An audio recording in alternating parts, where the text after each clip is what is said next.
Oh, yeah, right. New year, same weirdness. Hey, how are you? It's Brian Campbell. You're looking at me, the proprietor of this here Brian Campbell experience on YouTube.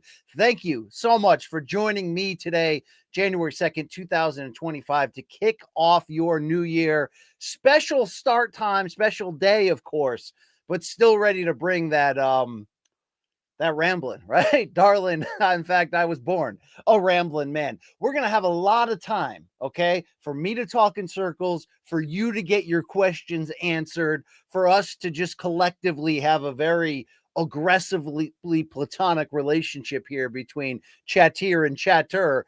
But I did tease something there on social media. So first off, Happy New Year, Merry Christmas, Happy Holidays, Kwanzaa, Chinooka, as Smokey would say, whatever you got going on, okay? But I got going on right now a very special guest, a mystery guest, somebody, right? No, not him. He'll be here. Reggie Jackson will be here. By the way, Zoe the cat just threw up on the office floor like 30 seconds before I went to hook up. So that's always how this life works. But I've got a great special guest to kick off the BCX in the new year. I'm going to be bringing this gentleman on in seconds. Send your questions in as soon as you see him. But without any further ado, BC's here. You're here. Hey, Tui, let's bang. Here comes my mystery guest back by popular demand. Oh, my goodness, from the state of Georgia. You had to knew this was coming, right? From MMAfighting.com, a great website, and a man who has a huge phoner ahead of today's Sugar Bowl in New Orleans. Although we do need to find out what his terrorism history is. Hey, it's Jed Meshew, number 2. Jed, thank you so much for joining once again, right? The BCX. Because when you join, business picks up in these parts. I mean, I'm shocked to hear that, but I'm so happy to be back. It's the new year, 2025. I'm going to be very optimistic this year, BC. That's my resolution. I'm not going to be downing all the time. I'm going to stop yucking people's yums unless it's about John Jones, and then I will shit all over that man regardless. But this is what a great way to kick off the new year. All right. All right, welcome. Yes, wow. Dave Sandine's favorite is here, talking about yucking on the yucks. There, I haven't had that happen to me since college, but it was a good time. Hey, Jed. Speaking of college, your Georgia Bulldogs are in, as you told me off camera, the first round of this here college football playoff. Best of luck to you today. RIP for those lost in yesterday's terrorism bouts on opposite sides of our country. But how fired the hell up are you to see them dogs, right? Get in there against Notre Dame. It's terrific. Like, on the one hand, honestly, kind of happy. The game was supposed to happen like 9 last night, which was tough because BC, I don't know about you, I was sporting a pretty massive hangover yesterday. So okay, all right. A late night game was going to be pretty tough. And so now it's 4 p.m. The circumstances which the game was moved are obviously horrifying and tragic, and I don't want to make light of that. Yeah. But still really pumped for the game, especially because another friend of yours and mine, Mr. Mike Heck, is a Notre Dame guy. And so we've got a little internal MMA fighting rivalry coming along. And I think those dogs are about to run it up on the Dirty Catholics. And so pretty pumped about this afternoon. Catholics versus convicts once. Now we got some dirt balls in there. Lazy Bet, thank you for, of course, supporting this here, Chad. And yeah, I mean, you get Jed Meshew on here. It's like eating at the gas station, indeed. I almost brought hot dogs to just eat on stage. I literally thought of it when you're like, hey, we can do it. I was like, I'm going to go to the grocery store. What if I just grabbed a pack of dogs and just had a plate of them? Cold Lizzie's, just gnaw on them. That would be great. Big Bad Bane saying, BC, call my boss, ask for the day off. I got some tomfoolery to catch up to. Yes, that's what we got here. Quickly, I don't follow the college football as much as I used to. Will them dogs win the national championship? I don't know. Well, you tell me. I don't believe so. It sure looks like Ohio State's the best team in the country after they beat the soul out of Oregon last night. Okay. Shout out to another MMA fighting alum, Damon Martin, who Ohio State guy. I don't even think we're good at football this year, but we've just kind of snaked our way through everything. And here we are. We're in the quarterfinals now, I guess. So we beat Notre Dame. We beat Penn State.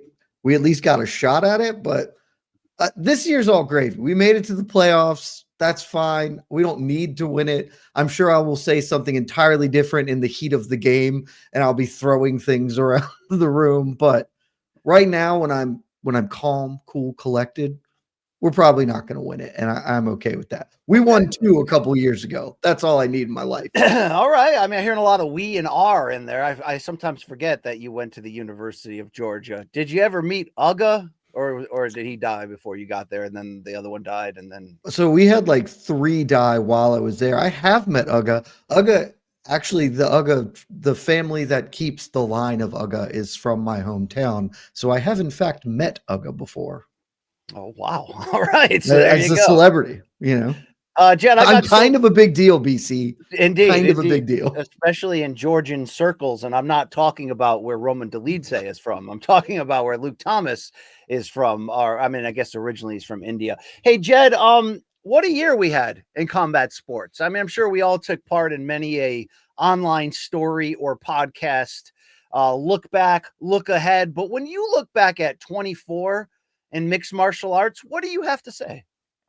I thought it was a really good year. And I see some comments saying that was it one of the worst years?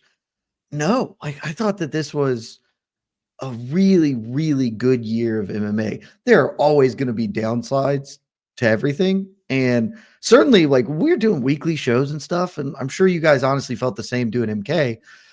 There's so much of it. And like, I distinctly remember at the beginning of the year, we had a common refrain of, this is the price you pay for UFC 300. This Apex card being dog shit is bad because they're putting all their eggs in the 300 basket. That basket was pretty fire basket, man. The basket, dude, I say the same thing about the Sphere basket too. I mean, same, yeah. I think you'd agree. 297 to 300 was a fire 3-month stretch, and we got the Sphere for better or worse. I think better. There was a lot I hated this year, but I think you can either go either way on the argument of was it a good to great year or not in MMA, right? Because you got enough big ticket items. Yeah, like I think any reasonable metric of success, this is a good year. Not even talking like the business. Obviously, the UFC's year financially was amazing, but as a fan, the high watermarks were so high. Like 2023 was a decent year. I wouldn't call it an amazing year, but fun, interesting stuff happened. But they didn't have 306. They didn't have 300. Like they didn't have 299 into 2023, basically. Like, yes, maybe the overall quality of your average card, your Apex card, was like a little down, as that's been sort of a steady decline over the years. But the tentpole events, the things that you think about when you remember the year, you don't remember a random Vegas 97 card. You remember the high points, and those were so high. Like, I think it's hard to say 2024 was anything other than a great year. Yeah, I mean, I had a lot of bones to pick this year with the over jamming down our throat of power slap, the questionable watered down matchmaking at times. But I think some of that, Jed, to be very honest with you, even me has to come to terms with. It ain't 2016 anymore. It's a different financial model. It's a different expectation. Was I still entertained? Yeah, I was still entertained this year. So I'll shut the hell up. I'll enjoy. I don't know about AZ Ray, who came in here supporting the show, saying the worst year of MMA recently. There's certainly things to be nervous about for the future, but it's still delivered this year. Certainly from the UFC side, which continues to be the leader in all of combat sports, or maybe co-leader with what Turkey's going on in boxing these days, but that's another conversation. I was thinking of a different co-leader. There it is right there. I was going to bring up a different co-leader, and that's a fantastic t-shirt you're wearing. Almost as good as this big sexy shirt right here. Okay. Big all right. Sexy. Almost. I got to ask you about good old Donn Davis and PFL. Wow. I mean, did you see the end of the year note he put on LinkedIn? I sure did. Which boasted all of his metrics that PFL is going in the right direction to be that co-leader. He was trampled on through the media. Our friend Mike Heck had him on a town hall, and Don's not in a great place right now. But Jed, is PFL DOA in 2025, or could this be the make or break year that a lot of us, including me, thought 2024 would be for them? I don't think they're DOA. I like you. I totally thought this was a make or break year for them. I remember at the end of last year, or not last year now, at the end of 2023, that was the thing. I was like, this is the year, because there's the lawsuit coming up on the UFC side of things, which could change things. Obviously, that is now fully bifurcated, and there's a secondary lawsuit that's more important in terms of how PFL will do business, I guess. But PFL had a bad year, just flat out, no questions asked. They had a bad year in 2024. I don't think that it was critical. Like, I don't think that they are now on life support. I do think this year, more than anything, reinforced that they don't have an identity, and they have to get one. They have to get one very, very quickly, because because I've also been of the opinion that I've touted a billion times in a billion places that they are not. Donn Davis isn't trying to run a profitable MMA business. He's trying to tech bubble this shit where he can sell the idea of a profitable business to somebody down the line and get the hell out of it. Which, I'm not yuck. Do you, buddy? If you can get paid doing that, A plus, and if fighters can make money in the meantime, I'm all for it. Their biggest issue, and the big question I have for them coming into 2025 is, what are you? Because while I have a little special place in my heart that I do kind of enjoy the season idea, even if I don't think they do it as well as it could be done, pretty clearly the MMA fan base has rejected this as a thing that it wants.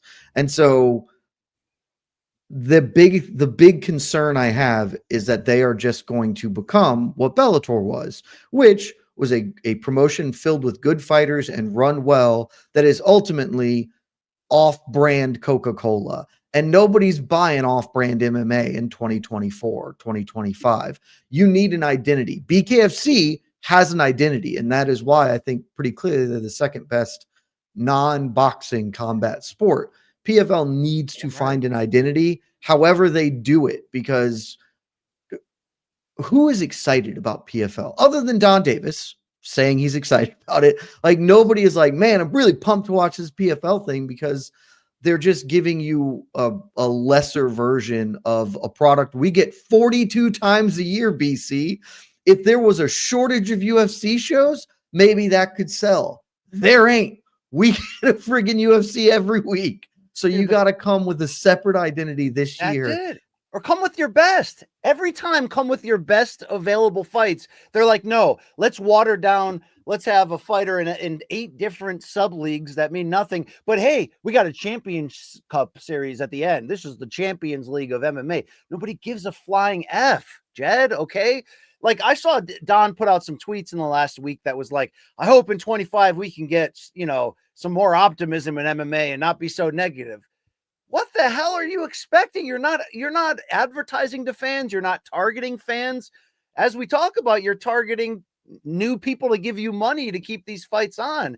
I said, Jed, I wonder if you agree that if they kick off 25 with the exact same format, where their best critical fighters, which a lot of these guys are the Bellator guys, they're just throwing out there in Dubai or wherever for separate titles that mean nothing. If these guys aren't linked with their best core fighters, then what the F are we doing here? Yeah, the whole Bellator management of this is so weird. Like, people just not getting to fight when they're the best guys they have on roster. This year could break them. I don't think 2025 can make PFL, right? Because it's that is just a long battle. This year could break them. If they have another year like they just had, there's no momentum. Like, why would we care about them heading into 2026 if their 2025 is just a rerun of what we just saw, Yeah, I'm with you on that. And it sucks because you would not find someone more willing to cheer for or support a potential disruptor that can provide not head-to-head competition, because no one's going to do that with the UFC right now, but at least a different product. And I know that's kind of rude for me to say, because a lot of what PFL presents is about being different. I just think they're different for the wrong reasons. If they don't embrace the media this year and get us doing their work, their PR work, by talking them up in an excited way, rather than Don starting to get, tough skin and turning on the media and being like, then they have no chance. Because, dude, you remember those days when Strikeforce had a moment, even when Bellator had a moment on cable doing silly ratings with Kimbo and old Ken Shamrock. Part of you were like, I don't know if this is my exact cup of MMA tea, but it's more fun when someone else is trying really hard and UFC just can't sit back like this and collect the checks, right? Life is more fun. Covering this game is more fun. Dude, PFL's got a few really good things going for it, from Dakota Ditcheva to Paul Hughes to some of these really critically strong names on the roster like Patchy Mix, Patricio, Pico, all that. But I don't think Donn knows that. And if the guy in charge doesn't get it, damn, man, damn. So, yeah, there you go. There you go. Good luck to you. I mean, is it time? We've been carrying the water of the good for Francis narrative, and I still believe that. I think Francis is a great individual who crawled through the Shawshank shit tunnel to get out of that contract. But do you agree that he handcuffed PFL with how liberal his contract is, where he can go to boxing, where he can do all these things? No, I honestly think that contract has worked out totally fine for them. It would have been better if he could have fought the previous 2 years at least once for them, as opposed to such a long layoff. But that kind of worked out, right? Like a year and a half ago, nobody gives two shits about Renan Fajeda versus Francis Ngannou. And now I think we are prone to dismiss it outright. Like, oh, he killed him. But that was not the talk in the lead to it. It was like, oh, given what's happened with Francis, this is compelling now.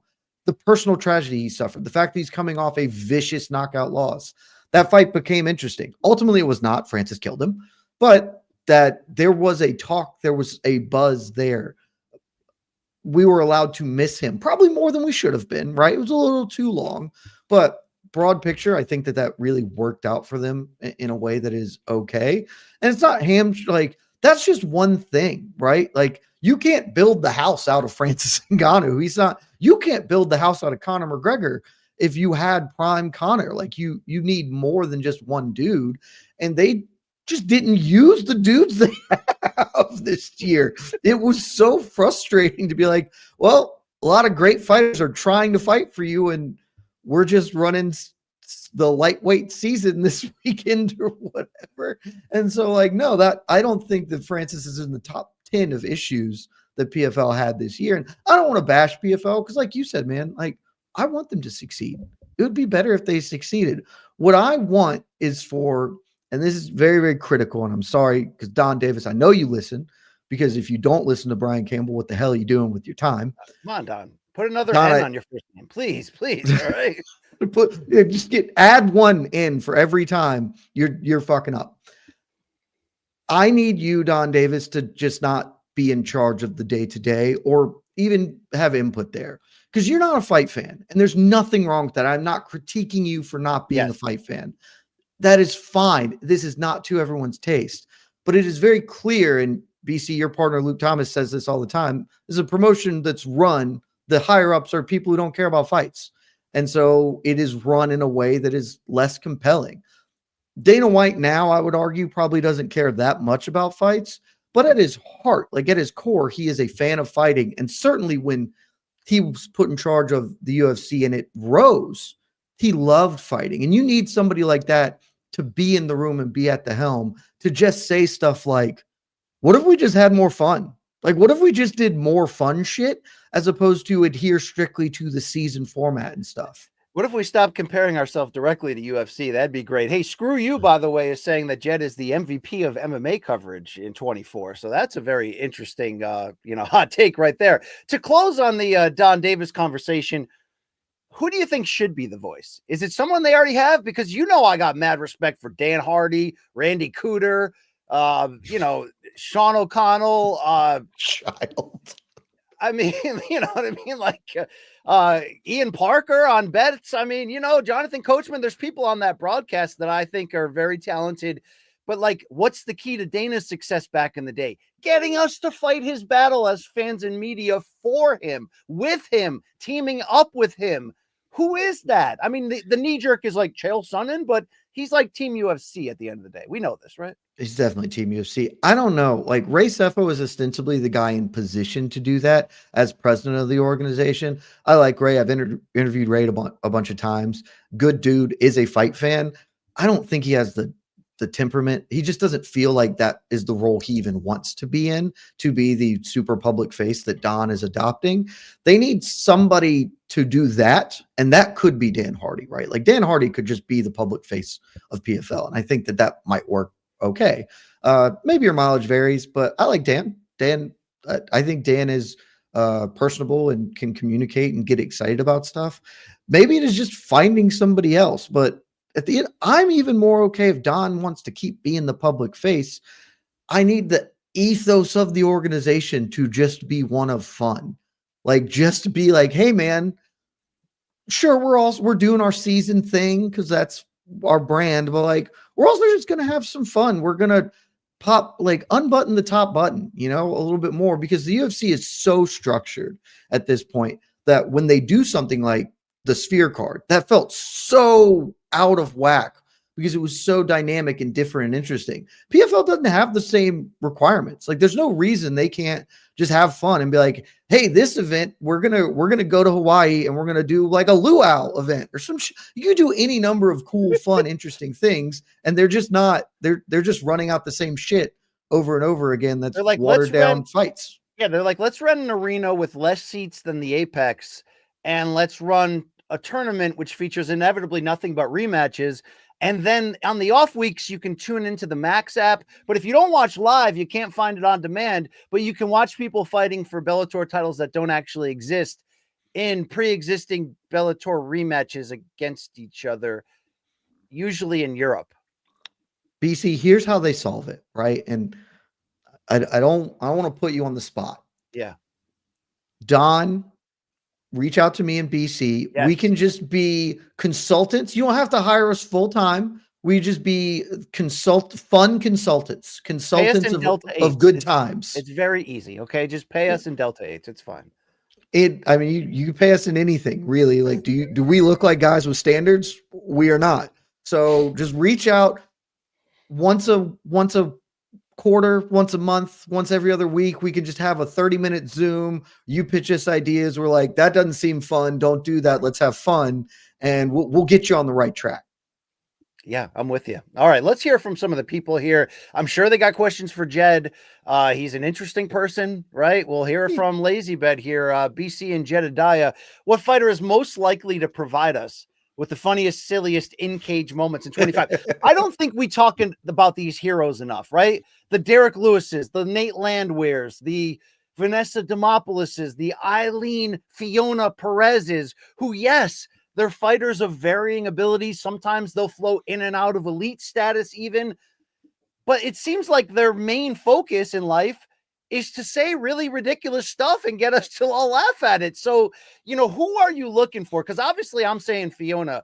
If Eileen Perez can sub a girl and then twerk right in her face, then I got the ceiling of what she can do entertainment wise. There's no limits. Who do you got this year that you're looking for in that category?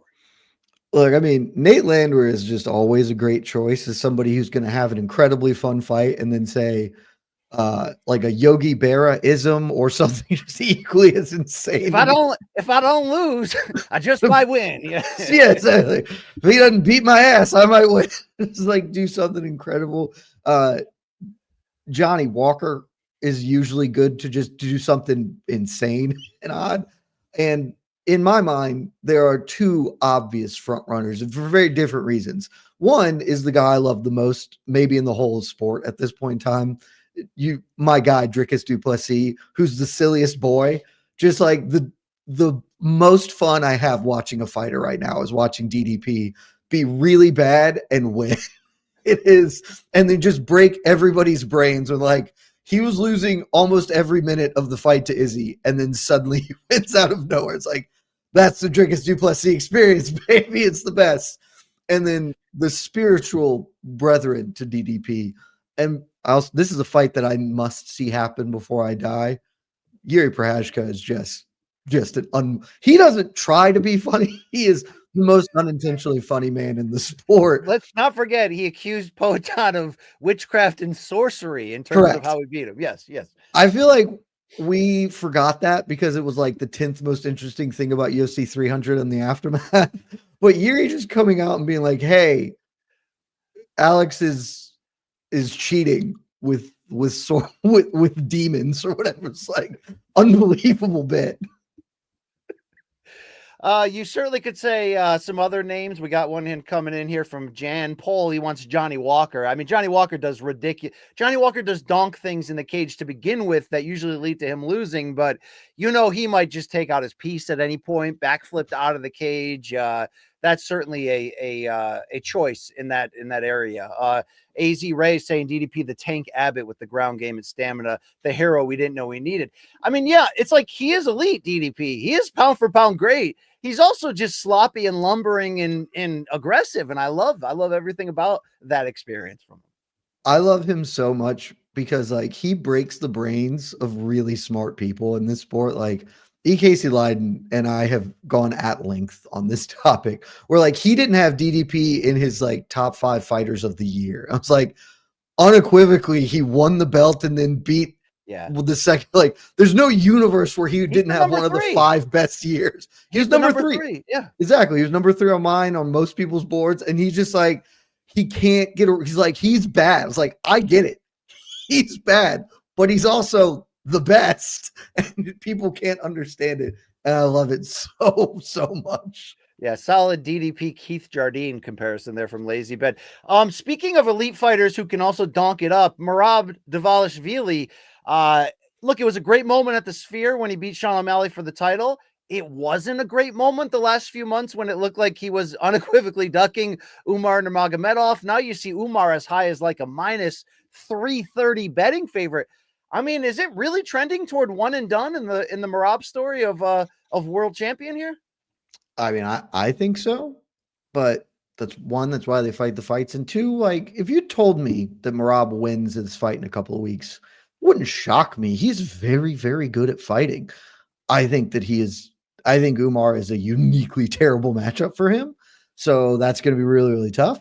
But the good news for Merab, because it's been bad, and I have ripped him to shreds over this, how he's managed his image after winning the belt. If he does pull off this victory, he gets to have a big I told you so moment. We know fighters love that. He gets to have the victory lap of I was never ducking him. I told you I wasn't ready, blah, blah, blah.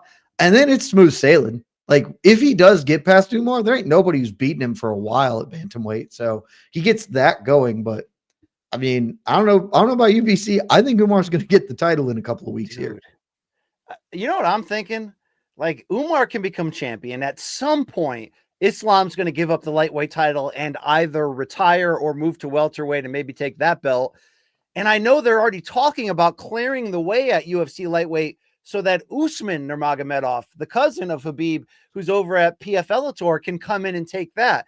Dude, like, are we prepared to possibly alter Khabib's legacy, like beyond just undefeated fighter who retired, just a bit too soon, but you can make a hipster argument as the GOAT, to like carried on the legacy of his father's incredible coaching tree and maybe at one time has 3 active UFC champions in his stable? Like this is, and I know it's not all him. Javier Mendez is a big part of that. The late Abdul Manap wrote the blueprint.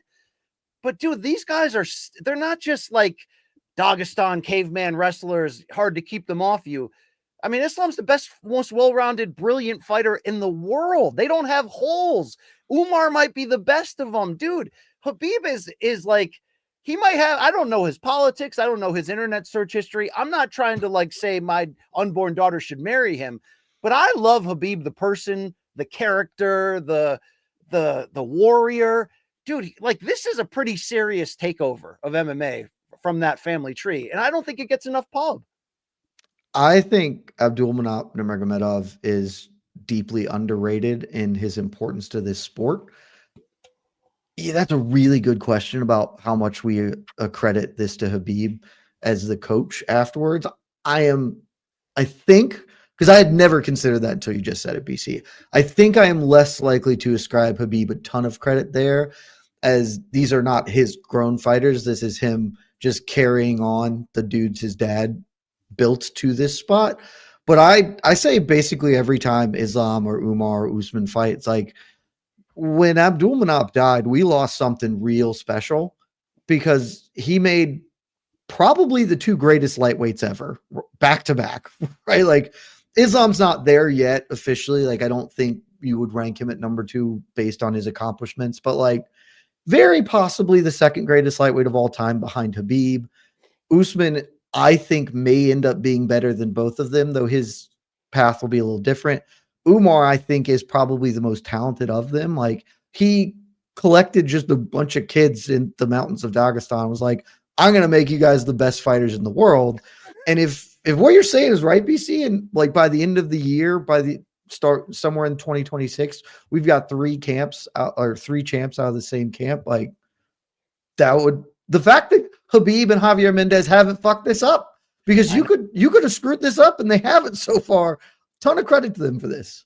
Same coach who didn't F up the Kane DC friendship and let those two guys hold titles relatively close to the same time too. Although I always wonder if that is DC a great friend, or did he just know better? I mean, did he just know better? I asked Aljo that, by the way, about him and Merab, and he said, no, it's not like that, blah, blah, blah, blah, blah. I think DC knew better, right? He knew that guy was a shooter.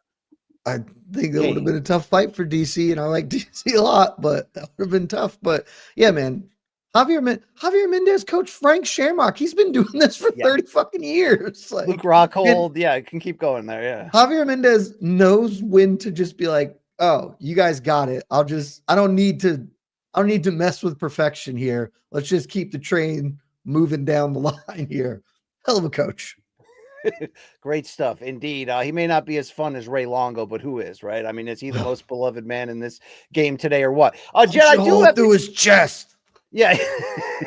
Hey, Aljo. I do have to ask you about the old power slap.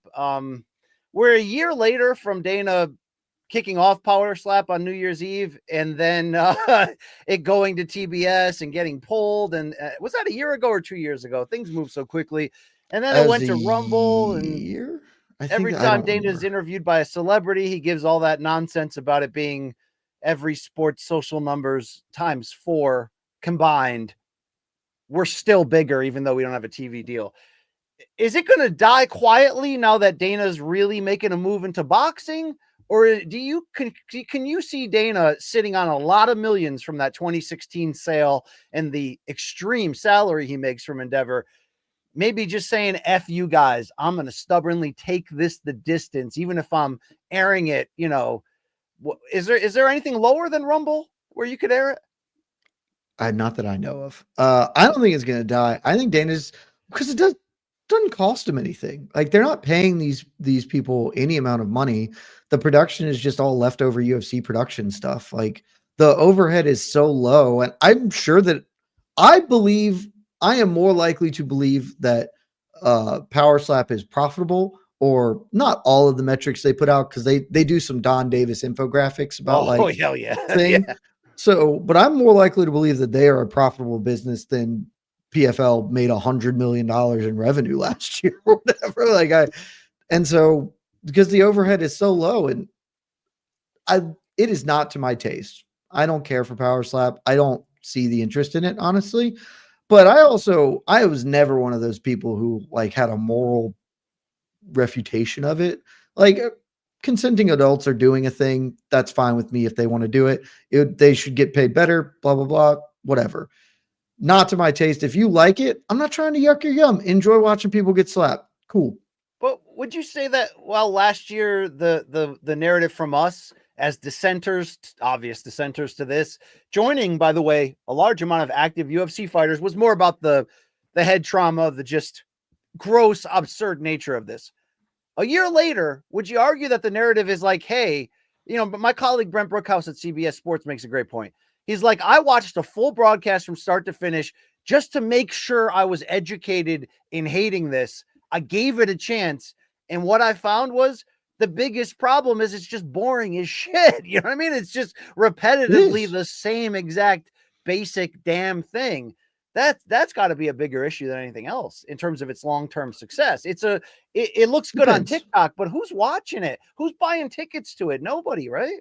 So I think that's an interesting question, just like philosophically as a business question to me, because I agree it is boring. Like outside of the fact that I don't care for it, it is boring and just not. I don't think it is a good product, but it is very good for TikTok, right? Like it is perfect for that sort of instantaneous consumption model. And so I don't know how they can monetize that to pay their low costs, but like it's possible that you can just be a profitable business with that without any of the other bells and whistles that come with fight sport. I have no idea, but like I do agree it seems long term not to be super viable just because how can you build interest, how can you build stars, etc. But there were also a bunch of people who said that about the UFC in 2000 or whatever. And Yeah, look but that's where we the are data now. argument that doesn't make sense, though, to constantly go, oh, all this negativity. They said the same thing about the UFC. The thing was, the UFC was savable,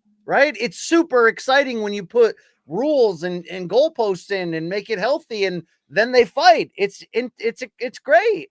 With Maybe Power Power Slap, Slap is savable. Maybe you can add some rules and it can get fun. Like, and maybe they ultimately have to do that as the initial hype dies down, as the UFC or TKO decides. The only issue I have with Power Slap, truly the only thing that I don't like, is that it is so broadcast on UFC socials because it is not a product I am trying to consume. And so when I am in their socials, I'm using their YouTube, I don't want it to be infiltrated with shit that I'm not interested in, because I could just go to the Power Slap YouTube and but you that they never would. don't, Yes, that's then I right. wouldn't. And so that my only issue is that I think that felt like that dropped off this past year. And I think that probably will continue to drop off as it becomes harder to be long-term sustainable. As TKO says, why are we investing here in this regard for Dana's pet project or whatever?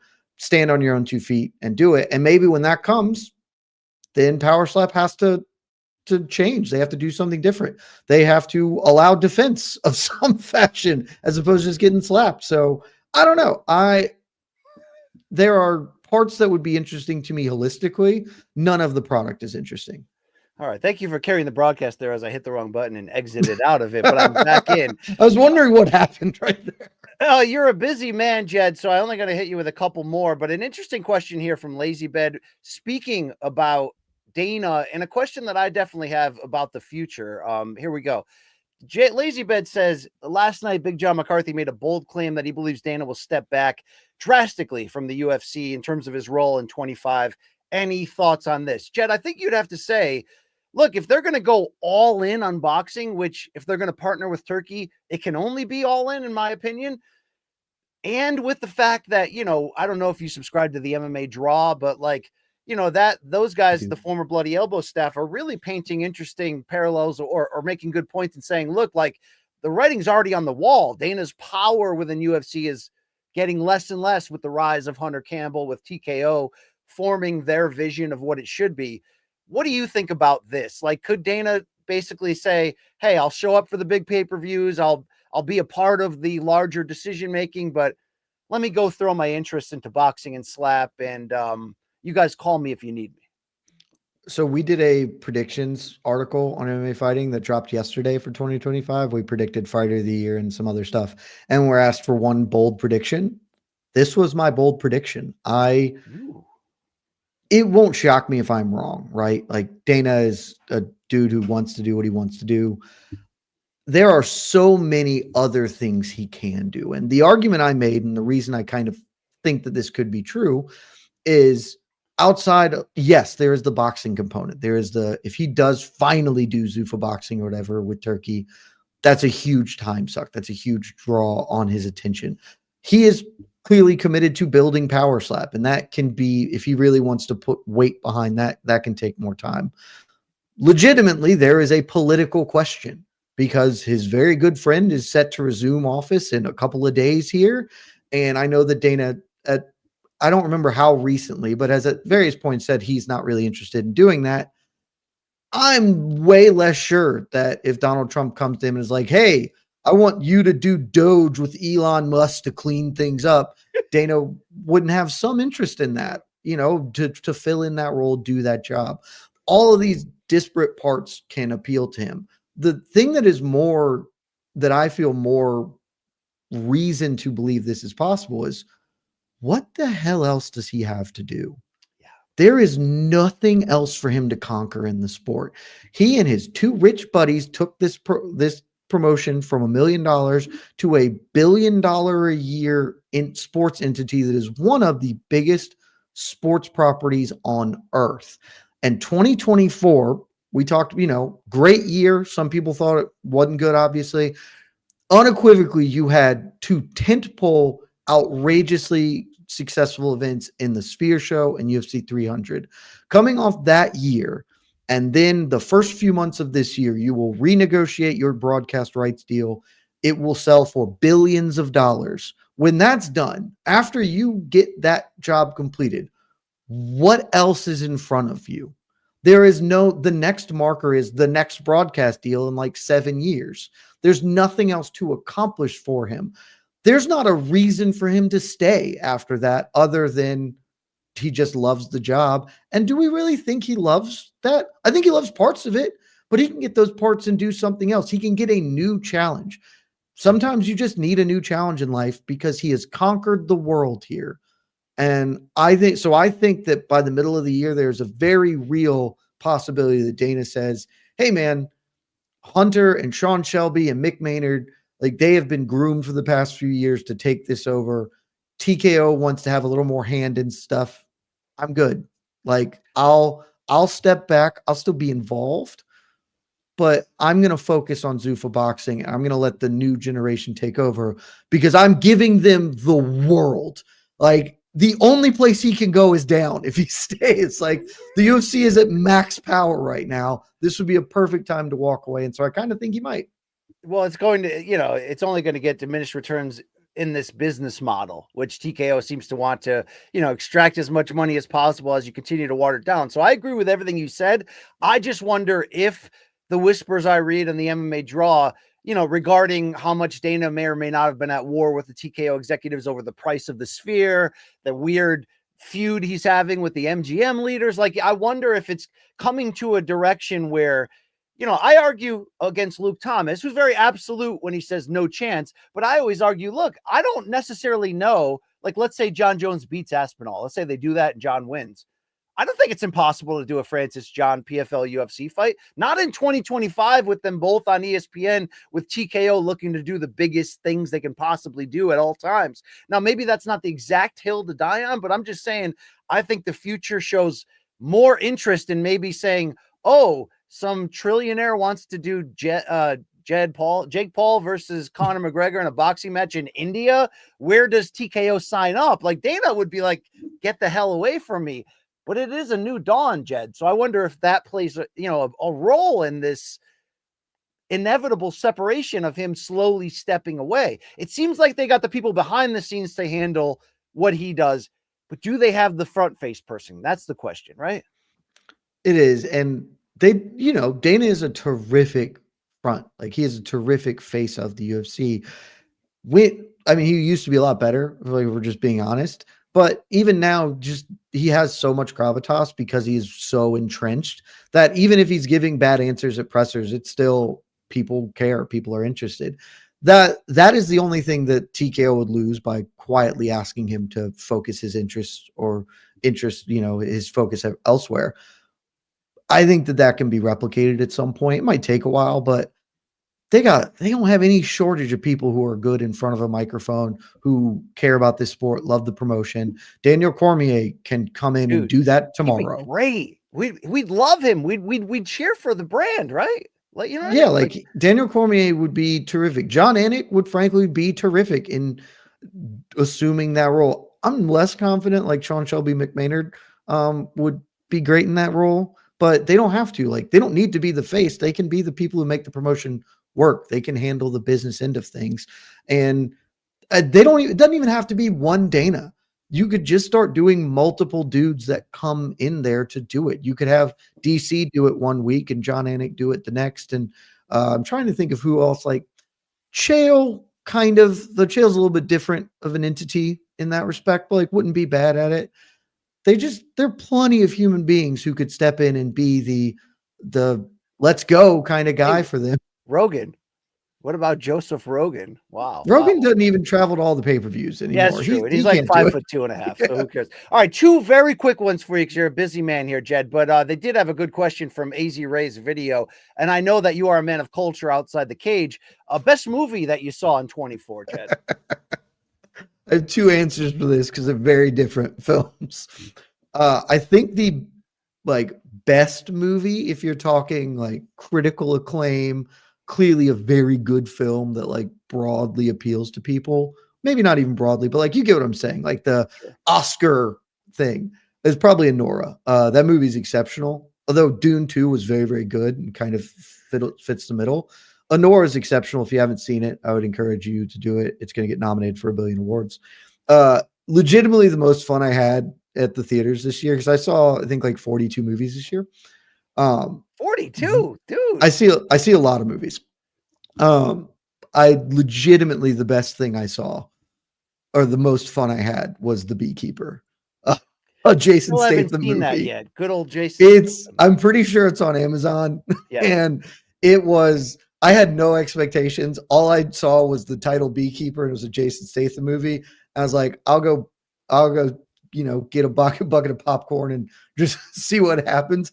The most fun I had this year. The movie is outrageous and incredibly fun. I'd have to also say Dune, dude. I'd have to say Dune, okay? Dune 2 was really good. It put its hand in my feel hole and moved it around a little bit, so I was into that. All right, finally. Okay, but how much of that was the movie and how much was you were just really into the popcorn bucket? Because we know. I was hoping to get one as a gimmick for our show. You know, it would have paired nicely with this gimmick with this here Jerkins bottle that we have. Yeah. But no, you know, I did miss out on that. But dude, that you did. Damn, Denis Villeneuve, that guy is just brilliant. All right, final question here. It's a new time for MMA fighting as we enter 25 here. Ariel gone again, some other big names gone. But you know, the more I show up every couple Thursdays on that fine program you guys do there called Below the Belt or Above the I love Below the Belt. What a great name. Yeah, Below the Lines, Blow the Line. How about Below the Lines? I think that's what we're calling it. I'm starting to think that you and Mike Heck might be a modern day Tully and Arn. You know what I mean? Like, when is that company just gonna unload the purse strings and say, these are our two guys? They might be honkies and they might be, you know, law school dropout dirt holes, but these are the voice of the people. Are you going to take over the MMA world in 25 or just be a wallflower, Jed? Oh no, 2026 is the target. This is the setup year, you know, BC. Like, we got to lay the foundations the same way that the PFL should be setting up this year. Well, this is the setup year. And then 2026, blame Mike Heck. He's a stern negotiator. Like, I'll do anything for $3 and a pat on the back. You know, that's how you got me here. Mike wants like things. He wants contractual obligations or whatever. Like, I'm not doing any of that. Just point me in the direction of a free buffet and say you'll cover the costs, and I'll do anything they ask. So this year, I'm really excited about what we've got going on. A few things we've got cooked up for 2025, and then by the time it's 2026. I suspect that we will win all of the World MMA Awards. So I'm a preemptive apology to Morning Combat. You may not even get nominated for things because we may just sweep all the categories. Well, I hope you guys do, because you guys are two of the best people in this game, best friends I got in this weird world of sharks and creepers. But you know, it's time. It's time for you guys to go all in and you know, not necessarily take your piece out on air. Like, I'm not looking for that, but you know, again, there's a price. Like, you tip enough and we can make anything happen, guys. I heard Shevchenko just joined the OF. So, you know, everyone's got a price for the $1 Million Man for sure. But shout out. That's my New Year's resolution. I'm going to start an OnlyFans. Subscribe to Val's OF. Okay, I got you. Yeah, I got, if times get hard, I'll start an Only Pipes. But short of that, hopefully hopefully times can still get hard if I got to be on Only Pipes. All right, there you go. That's all the grossness I got. Jed, thank you for joining me as the mystery guest this week. Look, numbers don't lie. When you show up on this channel, a few bucks end up in my pocket. So thank you very much. All right. Look, I'm always happy to come shoot the shit with you, especially because I feel like I haven't talked about MMA in like a while, just because this old down. So it was like, oh hell yeah, I'll come talk with BC. Let's see what's going on. That'll be fun time. So anytime you want, I'm happy to return. Thanks for having me chat. Love all of you. You want to plug anything beyond the 125 division? MMAfighting.com. It's a great website. I love you all. And we're going to have a kick-ass 2025. The slate of fights already booked are pretty damn good. We get to get our feet wet next week, right? Like just a little dabble, just to remember how fight fandom works. And then we're writing a 311, which is sick. 312 looks sick. And it's going to be a good year, BC. I'm really, really confident we're going to have some fun this year. I love that New Year optimism. That's what I'm all about. Okay, that's how I get down. Big Bopper, Jed Meshew II, thank you for your time. Best of luck. Go Dogs, all right? Go Dogs. Love y'all. There it is. There it is. What a guy. What a guy to slide in here. Mystery guest style here on the second day of 2025. Continue to follow that man's work at the MMAF. Hey, maybe they give him the keys to the kingdom and we find out, right? We find out what could happen if a dirtbag gets a number one job and takes over. All right. Speaking of dirtbags, I'm so happy to be here with you guys as well, as always. Took a few weeks off for the holidays. Hope you guys were able to enjoy yours as much as I did. Press and pause, time with the family. I needed it. I didn't realize how much I needed it. So, disclosure, I was supposed to go to full disclosure, excuse me. I almost went to Saudi for Fury Usyk and had an opportunity to do some big stuff on the ground. And then I was going to fly home for Christmas for a couple of days and then leave to go to Japan for the Ryan Garcia. Both trips ended up getting pulled last minute for various reasons. But what I thought was, again, this tough 2024 turned out to be the best blessing possible to get that real off the clock time with the family, celebrating each other, celebrating the holidays. And it was great. I needed it. I'm refreshed. I'm ready. It's hard. When you got a lot of, it's like, I can be so all or nothing. Therapy time with BC. I can be so all or nothing for sure that, it's either full speed ahead on the career, damn the torpedoes, or sometimes the opposite, like we had in 24, where you're just trying to swim to keep your head above water financially. But in the end, it was a very good year. Was I overly focused on the future too much? For sure, right? Kids are approaching college age. You know what I mean? You want to be that guy, right? I'll still be that guy. I'm going to get there and it's good time. But to get that pause, to get that extreme pause and get humbled and go through a couple tough weeks and then just realize, all I have is right here. That's all I need. Everything I ever wanted, I already have. All right. All right. So, good to get a little wisdom and perspective every once in a while, especially when you're running high and hard and going after it like I've been. You could take your eyes off the true prizes in your life, even if your ambition is rooted in good things. You know what I mean? Providing for everyone. But 25, let's go. Let's see what you got for me. I'm ready. I'm open to the possibilities. Okay. So, I don't normally do big resolutions or anything like that. But, my resolution is always to be consistent. I can be too all or nothing. My life has been so dictated by the extreme highs of success and the extreme lows of, falling and then overcoming and building back up. I'm looking for solid consistency and just keep moving forward and enjoying things. It's crazy how much we can pull the joy out of our own life because we want. Want is good. Motivation, ambition is good, but you got to balance that. So I'm back. I'm refreshed. I'm ready to go.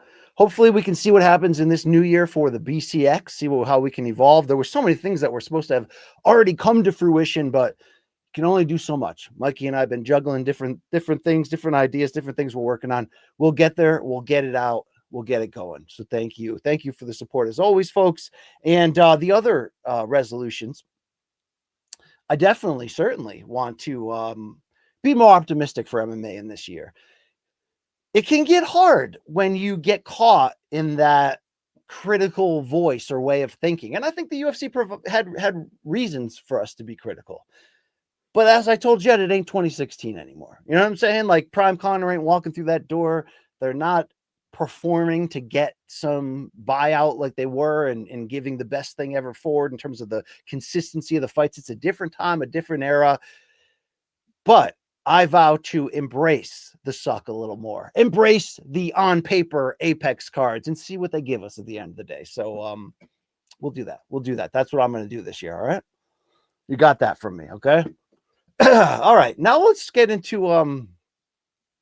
your questions. The super chat is open. So thanks as always for supporting what we do here on the BCX. Saw some of the regulars in this here establishment and this here get together, this corner bar that we usually do Wednesdays at 4 p.m. Eastern. Thank you for finding the stream today on the off day. But yesterday, New Year's Day, it made sense today. Let's see what you got. Let's see what you want to hear about. Fire away. Let's do it. Ian McInerney, thank you for the support. Yeah, embrace the suck and take a shot. There you go. Okay, I don't have any hard alcohol in front of me. So how about some stale old coffee? There we go. All right.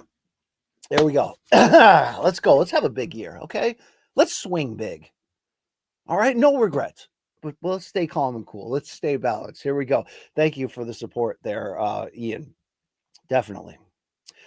Saul sliding in, supporting the show. Appreciate that over there in Louisville. That man can get on your roof and take down your lady, right? If he wasn't taken, I'm sure. So yeah, Juicy Jed and I had a great kickoff. That's the thing, you know what I mean? I love the idea of floating the mystery guest out there once in a while and then putting out some feelers. Who's it going to be? It was almost some other names. It might have blew you away, but Jed came in the clutch, in the solid. Hopefully we could see Jed on a regular basis moving forward. Dave Sandine is also here. We appreciate you, Dave, so much. Question for BC, is MK still taking fan subs in memes? Correct, we are. I've leveled up my game, Dave says, and also I almost have Danger Mouse convinced to meme again.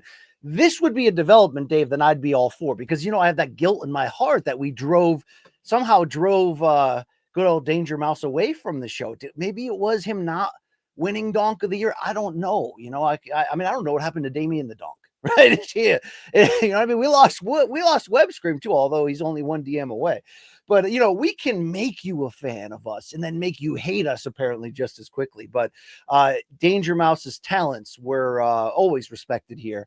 We were hoping to see him at the live show that time in London in the UK, but who knows? You know what I mean? It's Dave. It's one of those things where it's like, as bad as 24 was for this brand and staying afloat and having huge expectations and then, constantly either being knocked down or waiting. But hey, look, we're also not in a bad place right now. So let's go.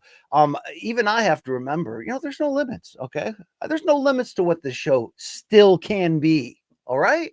I mean that. So yeah, morningcombat@gmail.com. As you already know, Dave, send it in for your Friday dead wrongs, fan subs. I like to see a little more consistency from the people to get those segments rolling again. Let's see what we can get out there. Also, tomorrow, obviously, 11 a.m. Eastern, live on YouTube at Morning Combat, is your MK 2025 predictions show as we look ahead division by division throughout the UFC. Look ahead to the bigger storylines in the sport of boxing. Should be a great time. Hope to see you there. Indeed. There we go. Fire in these questions. Let's hear from the damn people. All right. Thank you, Trevor. Yeah, I mean, look, can you get? I can smell Jed out a mile away, right? He smells like 7-Eleven. We're similar people. Okay, you know what I'm saying? There we go.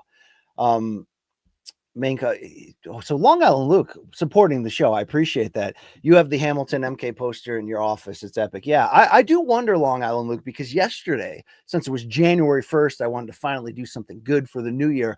I cleaned out my closet, got rid of, I've got like 5,000 t-shirts, right? Like any 46-year-old respectable man should have. So I was clearing it out, and I found a bunch of the stuff that on the last day of the bomb shelter that I just grabbed to just save for hopefully our next studio. Of course, I thought that next studio would hit in 24, but thankfully we have of course Metal on Mondays, but I found a lot of those lighted signs, a lot of the gimmicks that we had. I know some of the great posters that WebScreen made ended up with you. I wish we had kept that RSD couch, Long Island Luke, but yeah, I'm hoping when we get the band back together, when we get the couch back together, when we get the RSD pregame preview vehicles back together, we have a space to put all this ish. It's great stuff. It's the history of the show. Okay. I mean, I'm not going to lie. It's like, I never took for granted. Okay. No, we did take for granted the success we had in MK, because there was that 2.5-year run where it just was overflowing and nothing was impossible. It was incredible, but maybe it was good in the long run, if this show is going to last, that we got humbled this year, that it brought Luke and I back together in some ways, that it, because you got to partner up and fight. You got to go back to back in that alley. All right. We did. So we'll see where it goes. All right. Yeah. Are you talking to me, or are you talking to each other here? Okay. We're going to get some merch here in 25. I mean that. I'm talking to Average Joe. We're going to get some BC merch. I mean, if Reggie Jackson doesn't get a t-shirt this year, is it fair? Are things fair in this world? Okay, there we go. Let's go over to Stephen T. Imagine this trade. UFC gets Dakota Ditcheva. PFL gets a heavyweight crossover championship with Ngannou versus Aspinall or Jones. Now that is effective trade ideas right there. Here's what's interesting. I'm thankful that the Askren DJ trade between ONE and UFC did happen in relative modern history, because maybe that opened the doors for this type of thing to continue to happen, meaning it's a real report. I mean, I'm hearing from my own sourcing that the idea that did UFC reach out to PFL and offer a very big fighter's name to trade head to head.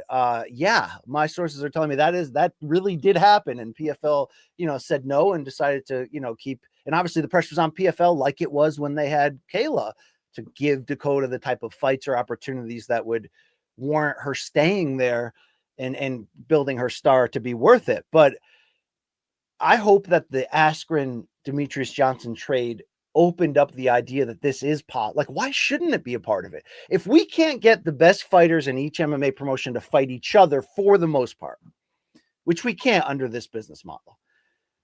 Unless there was, imagine if Saudi came together with PFL with a ton of money and they got the best fighters from the other promotions. They did some super like the pro wrestling promotions tried to do when Vince took WWF National and, with WrestleMania in the mid 80s.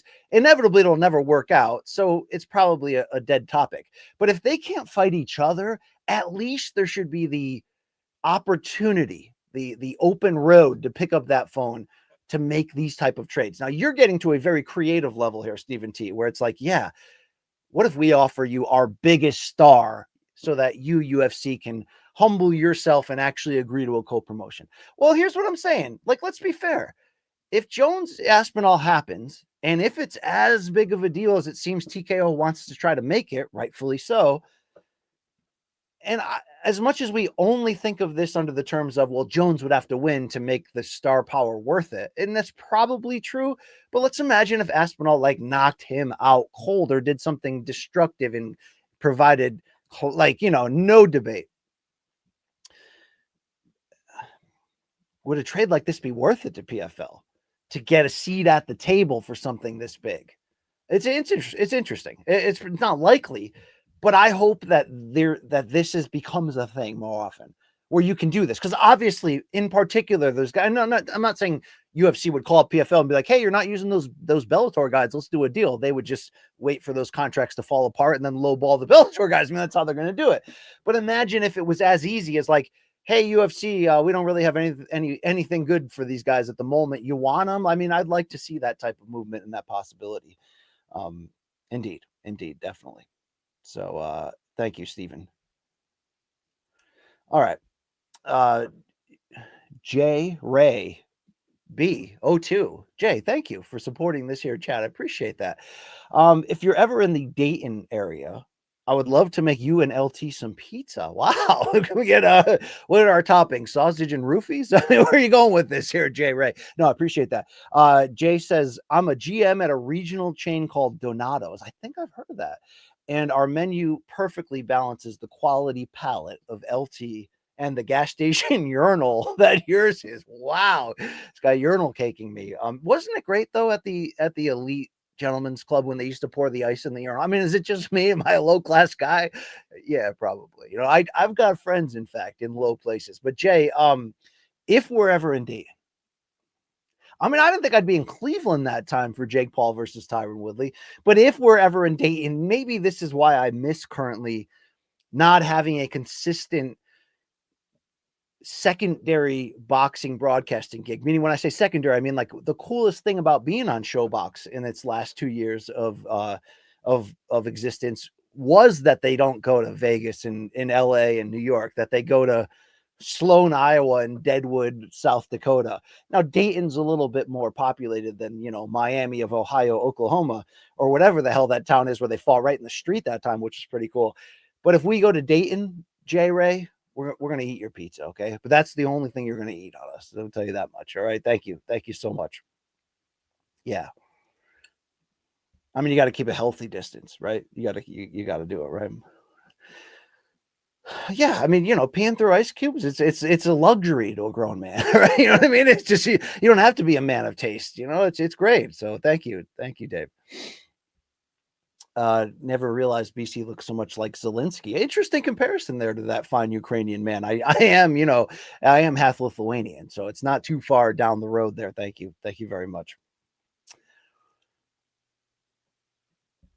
SKWR, yeah, so that's of course 1917. I don't know, one of the greatest movies ever made, one of the cinematonic marvel, cinematastic marvel, and web screen putting my face on the poster and sending it. I mean, it's one of the greatest gifts anyone could ever give me right there. So there you go. All right. Lazy Beds here. Yeah, so I haven't done much time in Ohio. I went to Cleveland for that Jake Paul fight, went to Cleveland once on a baseball stadium tour, and hit the Rock and Roll Hall of Fame then as well, which is always a great time. But, you know, I didn't tour Northern Ohio or the lake scene at all. I don't think I've ever been to Cincinnati. Great boxing tradition, though, in Ohio. I can certainly respect that. So you're damn right. Should I show up in Cincy? Is that where we're going with this, J Ray? All right. There we go. Mario GCGB sounds like a day right drub. What's the next big fight that will be officially announced by the UFC? So they do have obviously some good stuff that they're starting to roll out. UFC 311 on January 18th is fan-friggin-tastic. I've liked the early stuff that they're going to roll out, but what will be that next really, really big fight? That's the question. I think you just have to look at who's available and who we haven't seen in a while. There were a certain amount of big name fighters who did end up only fighting once this year, which can be frustrating when there's not a major injury involved, for sure. I'm certainly looking forward to see. I mean, I want to find. Look, I need closure at welterweight. Okay, we all do.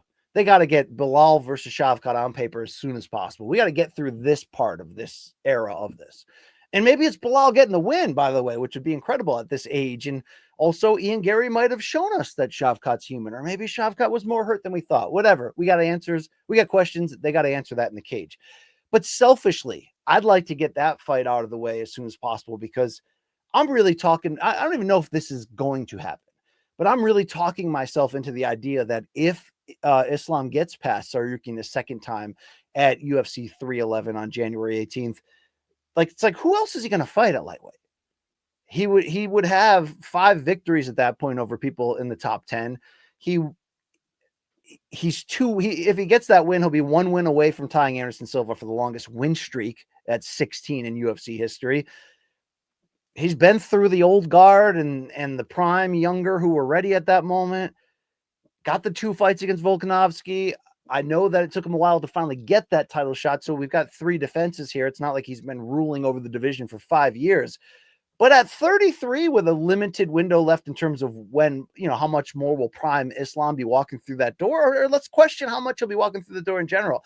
I don't know if the Khabib retirement early was like a one-time thing promised to the parents, but it seems in general like Abdulmanap laid out timelines for these guys before he died, as if they knew, like, you're going to reign for this amount of time, but then the next guy's coming in line. So with the idea that Usman Nurmagomedov is inevitably going to show up in the UFC's lightweight division, I hope a big fight we get next year is Islam versus the winner of Bilal versus Shavkat. I want the hell out of that fight.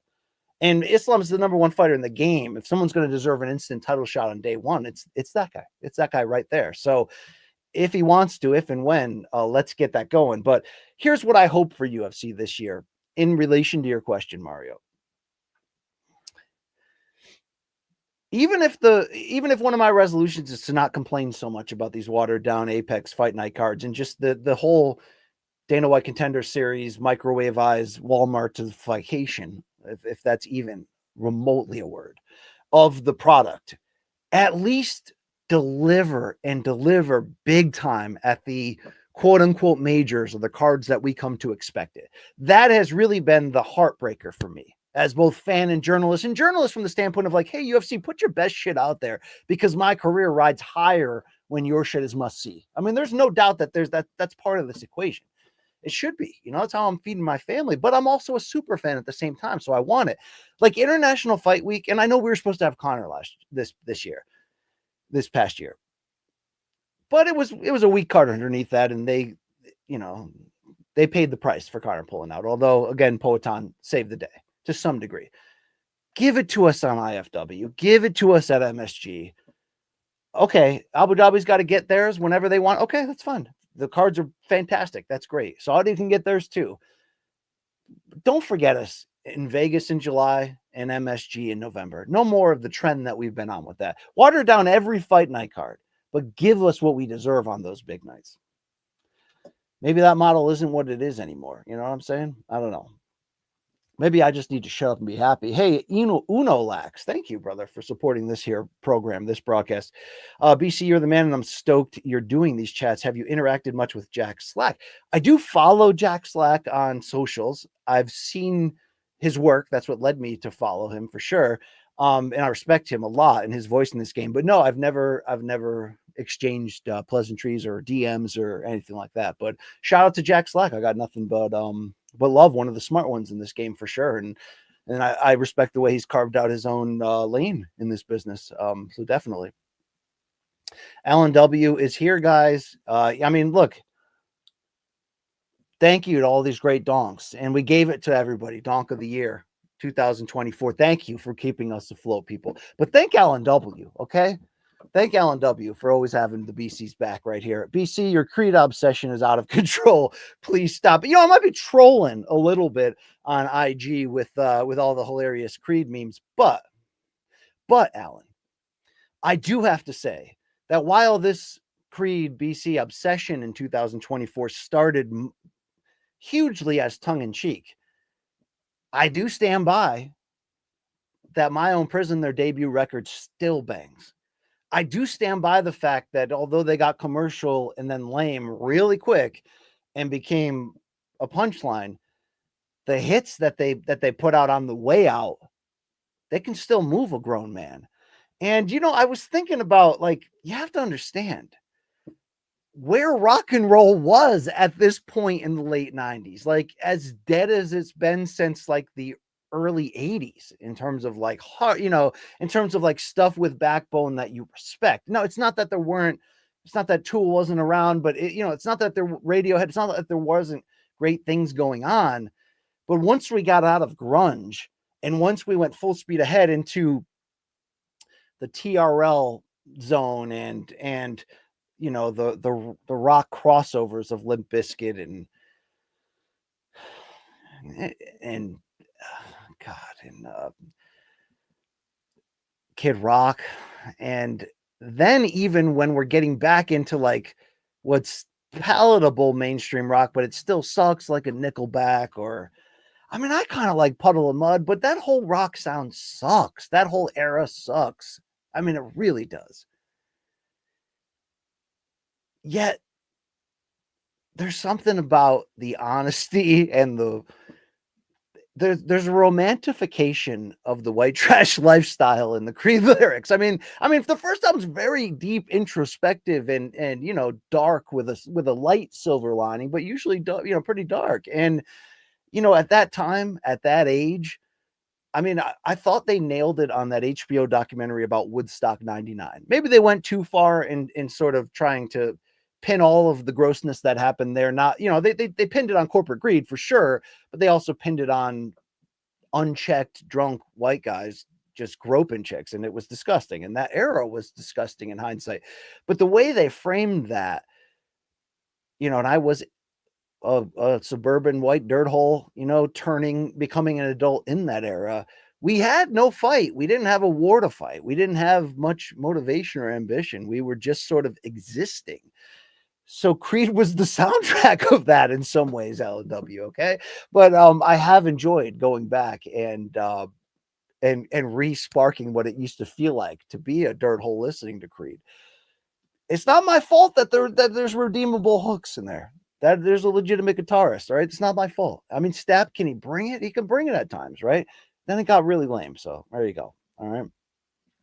Jason C. Yeah, but shout out to Paul Mud. They did ring the bell a few times and really nail it. But man, that rock era sucked. And it gave way quickly if you had your ears to the grind to what became, the modern alternative indie rock era. And that era is fantastic. And it's, and it's still outside of classic rock, which obviously takes up a huge time of my interest and time and focus. It's those bands that came out of that early 2000s era are still the, even if some have floated in exclusively into dad rock, which is maybe only second to yacht rock and sort of the negative connotations, yet it covers a lot of hipster 46-year-old white dads listening to, indie rock. But that era was redeeming. It just wasn't front page stuff. You had to find it, but it also was part of how the digital era sort of influenced that. We stopped buying music. We could own every album ever on our iPod like that. That was such a massive change. And maybe that allowed, with the upkick in the internet, YouTube didn't come around for a few more years, but it really allowed us to access bands that we never would have had in the past. And that has been a revelation, even if that digital era just made music so disposable and forgettable. Thank you, vinyl, for coming back. All right. I mean, it happens, Fuzzy. All right. I'll filibuster about Creed all day. Okay. It happens. Mario says Weili Zhang is one of the best women's athletes in the world. The UFC should have showcased her at least once. Yeah, I agree. I don't know her, let her bang. Yes. I don't understand her specific situation in 24. Maybe it's, you don't see her in the US MMA media cycles as much when she's not fighting. Obviously, she's not like a rebel rouser or a trash talker, but I don't know if it was lingering injuries. I don't know what it was. It was good to get her once, but I didn't love doing the Yan Xiaonan fight at UFC 300 as the co-main event. Like, that wasn't the place, the city, the setting, the anything for that. And it wasn't a bad fight. And shout out to Weili for getting it done. And I'm happy that if she is finally coming back soon, and she is, at least it's against Tatiana Suarez. At least we're finally going to get Suarez in a title fight, because I don't know how much Suarez can stay healthy in all of that. But maybe keeping Weili out of a second fight was to guarantee that this Suarez fight aligns perfectly on their own schedules. And if that's the case, I would take that. But yeah, champions got to fight twice a year. We don't have to go back to the 1940s and 50s and 60s of boxing, where even elite fighters are fighting, 3 times a month sometimes. But we don't have to go back to those days where you have a fight of the year candidate and then you do the rematch 2 weeks later. But can we not fight once or twice a year if we're a super elite, huge name? I mean, come on. Wear and tear injuries, yes. But if it's any other reason than that, like, it's got to be part of the culture.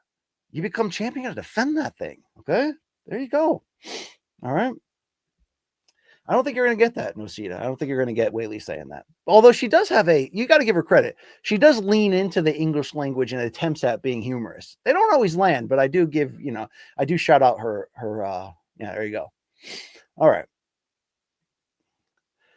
Shout out to BC from Alex putting up with all those 9/11 IG reels. Yeah, I mean, look, you know, I always appreciate the MK viewers sending me the ultimately the stuff that becomes the best. Have you seen this shit? Usually through Instagram DMs, and I appreciate that, and I get a lot of them. And you know, there's a lot that I just can't play, right? Because I know we're already rolling the dice as much as we are, but there's definitely, you know, a line where even your boy BC is gonna be like, yeah, that's too much. That's too much. And also, you know, I know I even forget. I've put in videos that we've played before, not realizing it, but people send me the same videos over and over. I'm like, dude, that ran 2 weeks ago. Come on. You know what I'm saying? Come on. But appreciate that all the time. There ain't no segment in combat sports like have you seen this shit. Looking forward to that on our comeback, Jan 6. Okay, next Monday, New York. Hopefully you'll be there, 11 a.m. Eastern. There you go. All right. Lazy Bet, thank you for the support here. Big Sexy's Jackknife or Hall's Outsider Edge. Dude, I'm a Kevin Nash mark, okay? I mean, it's the truth, all right? I wasn't a Diesel mark in that moment because that was a time when I pulled out of wrestling because it got really lame. Came back pretty soon after, by the way, for after Bash at the Beach and Hogan and the Turn and all that, NWO. So, but retroactively, I love Diesel because I love me some Kevin Nash. When I look at my fandom in the Monday Night Wars, not like anybody would have to explain their Monday Night Wars fandom because everybody was a fan during that time in some form. I liked WCW more than WWF in that run. And I liked, even though it led to their undoing, obviously, for all those NWO stars having such influence backstage and those constant contracts with those clauses that were, you know, handcuffing WCW. But when Kevin Nash would roll up with the Tupac bandana sideways, you know, and just come out to the ring and talk for 20 minutes, I mean, I'm a mark for that. It was great. And for not being a in-ring hero in terms of his moveset or ability, he got the most out of it. He was a big dude who did power moves. Shout out to the jackknife. Kevin Nash is on my short list of favorites of all time. I always got to throw Hollywood Hogan in there because, you know, being a Hogan fan in the ketchup and mustard, then losing the taste for that character and the genre altogether, and then being pulled back in by Evil, the, you know, dyed black bearded pre-racist Hogan, possibly pre-racist. That was unbelievable stuff. But Scott Hall's like, I'm sorry, but Kevin Nash, even though Scott Hall's, you know, way better worker than Nash, prime Nash in the NWO, particularly in the early parts of the split where they went red and black and white, when he was running the Wolfpack with, you know, Conan, and I mean, was there a cooler wrestler ever?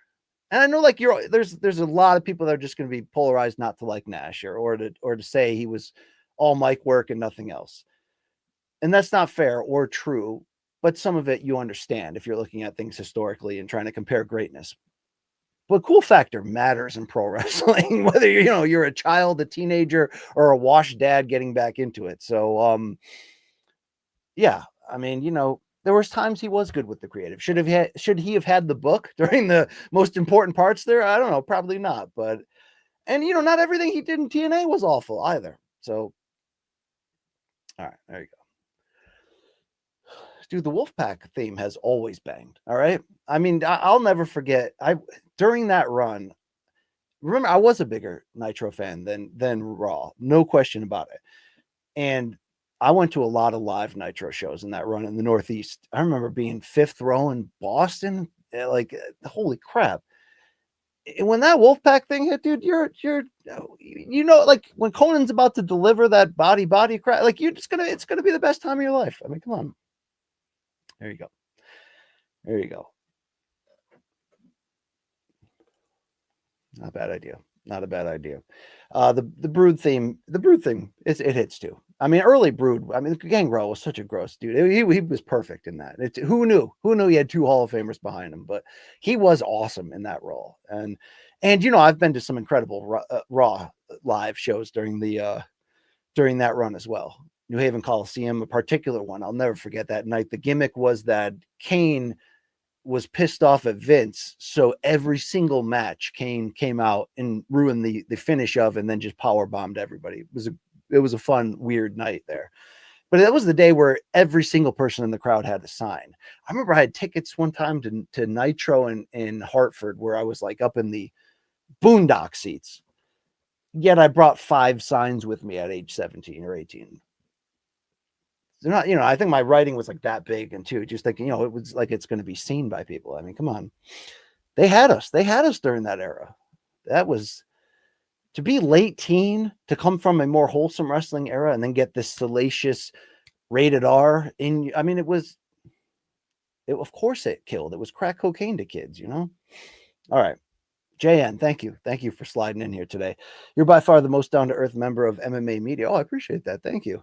I mean, both MMA and boxing media's got a lot of weird people, so maybe it's not that hard, but thank you. Any thoughts on one championship heading into 2025? Are you more optimistic for one or GFL? I'm not really optimistic for either one. I say I'm more optimistic for one, maybe under the belief of just, I'm not going to completely discount Chatri's ability to smoke and mirrors, find a way to find more financing or find a way to stay afloat. It's not looking good financially for them, of course. But as Luke always says correctly, their diversification into the other combat realms and almost leaning on those more than MMA in terms of headliners, maybe that's keeping them afloat. People are saying you can't miss their Muay Thai, bangers. And to some degree, I think that's right. Obviously, that's a big hit with Malik, and a viable face, I thought, as a 3 belt holder, and it's just as a badass, losing to Rugrug like that in a fight that was gross to watch. And, the boxing ring made that fight weird, and they had to fight that way because of the arena they were in. Anyway, I don't have high hopes for GFL. I mean, of course, I would want it to work. I would want the competition, or not competition in this case, but even to have a healthy, viable home for people that have been cut by the UFC, but maybe still feel like they've got some name value and a couple fights left. Not against that, right? Bellator almost cornered the market at one point on fights like that back in the day. But it's just another promoter without a great chance to pull it off in a pool filled with them, so it's hard. Is this just going to be Khabib's Eagle FC all over again and it'll be gone in a year? I hope not, but they really got to do something aggressive to give me hope. At least one has a certain foundation and establishment, even if I've never believed anything that Chatri has said in the press release, which is true by far. One's gotta, in my opinion, like they need MMA stars. And I always like the way they book for how small their roster is. They make the most out of their opportunities. They're never afraid to do champion versus champion and rematch and have people moving all around and weight. Obviously, it's easier to do that when they have these rehydration clauses, which can fudge it a little. And, is Malikan really a 3-division title holder in the traditional sense? No, but they need people that we as American fans have to see when they, like Ngannou, when he fights, we got to see it no matter what, until he's washed and done. They need an influx or a homegrown to turn into that. And maybe it's Cade Ruotolo if he continues to take to MMA like that, where it's like, okay, they got something over there that I got to tune into.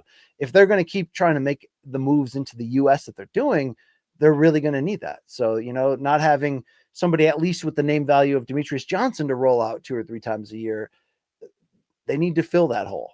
You can smoke and mirror it with some of the Muay Thai and the crossover stuff, and the grappling stuff. But, how long is it before grappling is taking off right now, quick between not just Dana White and UFC TKO's commitment to trying to, disrupt the market of where others are having success, like Craig Jones and a few others. But will that bubble last if people are now pulling away from that pool of names and trying to start up their own thing? I mean, it's hard. It's really hard. It's really hard in boxing MMA to sustain a long promotion life. You got to be in it for the right reasons, or if you're in it for the wrong reasons, just have that inability to die, an inability to stop trying, as so many of these people have. It's interesting. All right, Jimmy. Thank you, Jimmy. What great spelling on that name, of course. I hope you're experienced. Happy New Year. If we're talking vinyl, you seem like a guy who appreciates that kind of stuff. What is the best side of Jimi Hendrix's Electric Ladyland? Great question. You are talking, of course, about Jimmy's third and final album with The Experience, a double album that I consider to be the greatest in rock and roll history. It's Jimmy's art project. It's got everything you'd ever need. Is it excessive? Yes, but in all the great ways, right? But if you're looking at it from the traditional vinyl sense, remember the first The first record I bought was this one. And you break it up into the sides of the double and the four. I'm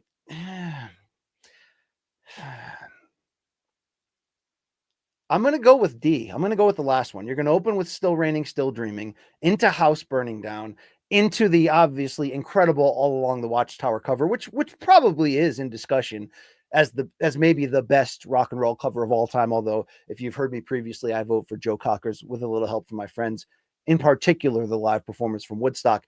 But the fourth song on that is Voodoo Child, Slight Return. So yeah, give me D. I would say if I only, which I don't listen this way, right? I don't grab a double album and only listen to one side, right? I'm going to listen to the record start to finish the way it was intended. But if I was ever to do that, I'd probably be more often to use side B, because you go from Little Miss Strange, which is a Noel Redding song. He only had 2 in the Experience's entire run, but it's fun. It's English pop. It keeps you going. And then you go Long Hot Summer Night, which bangs, into Come On, the Earl King cover, which I have said repeatedly, I think is Jimmy's greatest solo of all time, into Gypsy Eyes, and then Burning of the Midnight Lamp. So what you're getting there is a lot of that art, psychedelic, jazzy, virtuoso side of Jimmy. And those songs are the true backbone of that record, without question.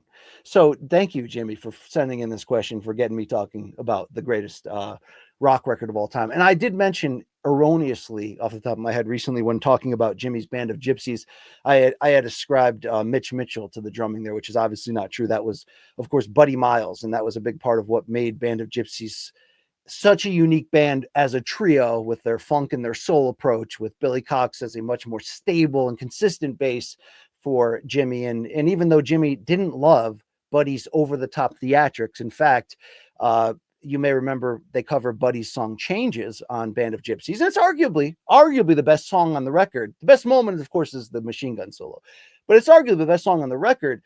And there's a lot of Buddy in that. But I just recently found out that Jimmy had them basically wipe Buddy's voice from like 60% of that track, because he was so annoyed by Buddy's like scatting. I got a lot of Buddy Miles records and collaborations. His live one with Carlos Santana is fantastic. Buddy's great. But if Buddy could tone down that, I would have loved to have seen a studio album out of that trio of Band of Gypsies. That would have been absolutely incredible. I would have really, yeah, if I can have that back, along with Jimmy, of course, joining with Miles Davis and doing an inevitable jazz fusion record, which would be great. All right. Lazy Bed, the perfect talking about me and Jed, for coming of age buddy comedy about 2 brothers, one raised in a northeastern factory town, the other raised in northern Georgia. Yeah, shout out to Jed. And I've never met in person, by the way. It's not necessary, all right? Just digitally. Dylan Warren, speaking rock and roll here. Thank you so much for supporting the channel. Best version of Zeppelin, the early blues years, ? The folky acoustic third album. Great reference there, Dylan. The more theatrical epics like Kashmir or Physical Graffiti. It's a great question. I would say for most of my Zeppelin fandom, which began in high school and was so aggressive in high school and college that, like most kids my age falling into Zeppelin, it's like I listened to them so much that I couldn't listen to them for like another decade afterwards. It's just you wear them out. Came back slowly. I have developed an incredible affinity for Led Zeppelin 3 and how folky, acoustic, different. I mean, there's so many musical diversions on that record. It's such an underrated record. It has my favorite Zeppelin song, the bluesy Since I've Been Loving You, which just will change your life. The heartbreak of that solo. I've lately been really coming around, listening to it on vinyl with the headphones, that, there's a hipster pick there for best album. It's not their best album, but there's a hipster pick there. And I think that's such a great era of them, because it was their most experimental in a lot of ways, particularly with genres, and really letting John Paul Jones's genius to come to the forefront as a, arranger. But it's not their best. In most of my fandom, I would have said that it was the Zeppelin from the first 2 albums, because obviously they stole a lot of these early hits from traditional blues songs and just redid them. That's not lost on me. But how could you not go back to Led Zeppelin 1 after, being there throughout the whole discography of the band, and just not love the rawness Dazed and Confused, of the anger of the vocals in Your Time Is Gonna Come. Just it is just grimy and rough. And then it rolls into Led Zeppelin 2, which was always my favorite Zeppelin album from my entire fandom for the most part. And even today, I have my dad handed down his copy to me that he bought right after it came out. And, some records just sound better than others. They were mixed better. They were better quality. I mean, there's things that go into it. That copy I have of Led Zeppelin 2 is the best sounding record I have, maybe outside of Asia by Steely Dan. I mean, you feel it. That stretch of them being so raw and blues based and then kind of figuring it out on Led Zeppelin 2.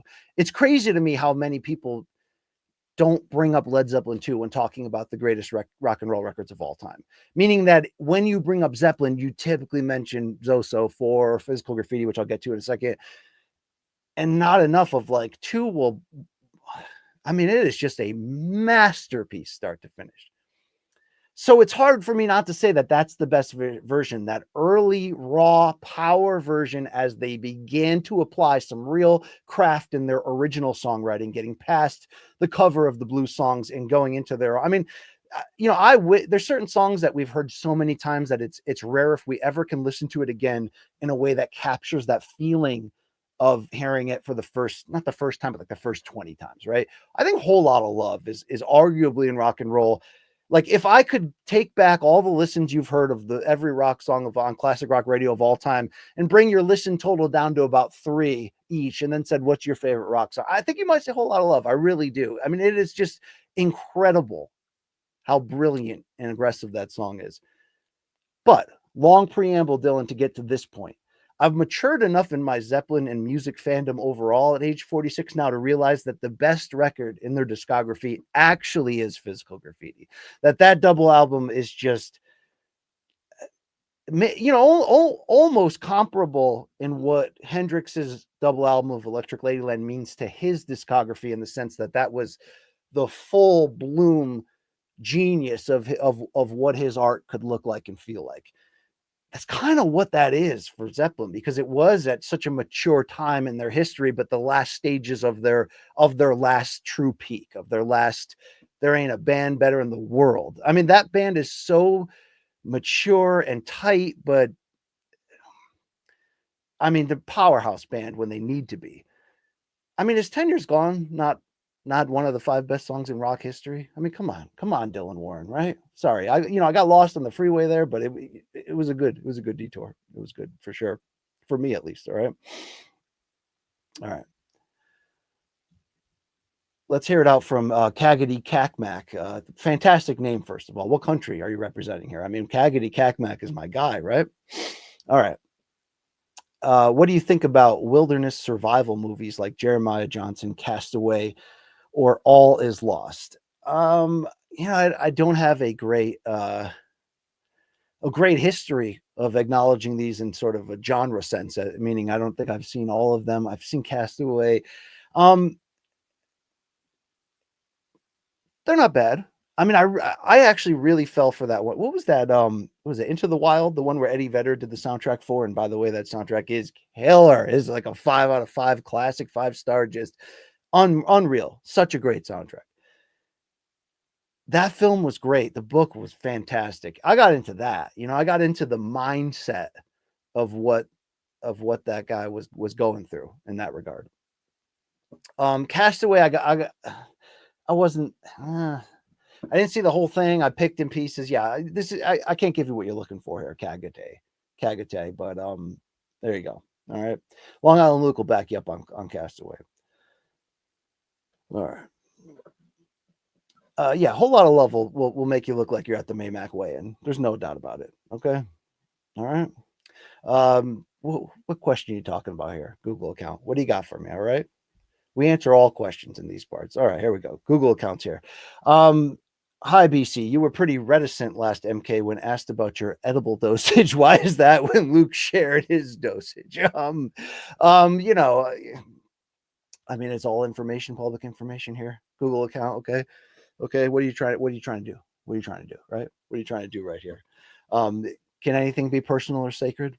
But I could see Luke having a high tolerance in that regard. Not a high tolerance in the fact that he could say that, that he could drink 42 beers in his prime to get drunk. Remember that nonsense when he was like, yeah, I could drink 54 beers, but 3 margaritas. So it's a limit, acceptable limit though. There's different alcohol variants in there. But Google account, thank you for supporting this chat. Yeah, you know, I'm a gas station Delta 8 guy. You're gonna have to deal with that, okay? That's where it's at. All right. Lazy Bed, thank you for sliding in. Big Sal, you already hit me with that. Appreciate that. And let's hear from Manich, right? Bethlehem's finest, right? Former MK producer, Manich in the house. Wow. BC, Happy New Year. Hope you had a great holiday. Any boxing prospects to look out for this year? Many. I mean, look, Moses Atalma, the 19-year-old, I think he might have just recently turned 20-year-old heavyweight, has quickly become like the most intriguing prospect of the moment, you know, winning a lot of people's breakthrough or prospect of the year award. And, you know, I've said it before in our last MK episode, but it's true. The connection with Turki Al-Sheikh. I think Jayo Pataya is another one. He's got a fight coming up on DAZN in the next couple of weeks, a good one, and a title defense. But that's another. It's like those guys have an opportunity through Turkey to not just make a crap ton of money in a short time frame, but to literally go from like hardcore fan known to prominently known. And oh, by the way, the best part about Riyadh season so far is you have to earn it in the ring. And I don't think enough people are saying that. Actually, Showbiz the Adult, shout out to, I know he does the watch alongs on DAZN. Showbiz the Adult has some good takes. I appreciate that, guys. He's humorous and he knows his shit too. But you know, he's always ringing the bell and he's right. The Riyadh experience through Uncle Turkey,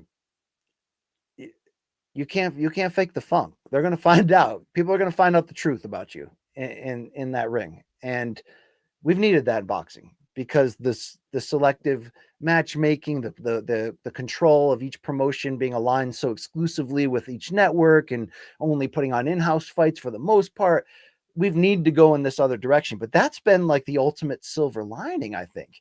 Well, you know, the main thing you get from Riyadh season is every big fight you ever imagined, which so far has been great. Obviously, then you got to juggle with, is this all good for the sport? Is it all above board? Blah, blah, blah, all of that. But like, we don't talk enough about like the really good, really, really good part is you not only get these great fights, but they're very aggressively matched, sometimes too aggressively, of course. It should not be where somebody's got a really hard fight and then Turkey's already announcing that if they win that, they'll be fighting a month and a half later. Like, as much as I want to be seeing people get be as active as possible. You heard the rant I just did about UFC champions for sure. You know, you got to be realistic in that regard, but Uncle Turkey will match these guys tough. But the thing is if you are of the ilk, if you are a great one under there, and we never will actually know until you go through the wars and show us. And sometimes, like even the great Sugar Ray Leonard in the first Duran fight, or Hearns in the first Leonard fight, you know, you may lose that first really big time or second really big time you step up. But that's this game. The all-timers are the ones that get up off the canvas and come back again and show us. So it's, while even though you can certainly argue that it was not fun for Top Rank to have to rush Big Baby Anderson into a tough fight with Martin Bacoli before as educated and track record of being the best matchmakers in the game as you know, earlier than they wanted. And he did take a beating in that one, although he was competitive for a while. There's nothing like that truth chamber for the fighter of finding out exactly what they need to work on, of exactly who they really are. And there's nothing like that from an entertainment standpoint. So Uncle Turkey, if this relationship is real, if this is where we're going, where you're the new guy and you're running this whole sport, we got questions. Yes. But the answers you've been providing with the hard matchmaking, we're going to find out I think we're going to find out really who the best fighters are in the sport, like really find out. That makes such great health for the sport. It breeds new fans. Is boxing going to be on Netflix because of the success of Tyson Paul? I mean, there is a certain amount of things to get really excited about in boxing. So Manich, thank you right there. Moses is a big prospect. I'm looking at Keyshawn Davis as a guy that next year I think is going to start really taking belts from people and trying to make the biggest fights possible. Let's see if Top Rank is going to go all in on Riyadh season, right? They've got some of their bigger name guys, Better Biev, Fury obviously involved, but let's see if all their big name guys end up there. And let's see what happens with PBC. So there you go. All right.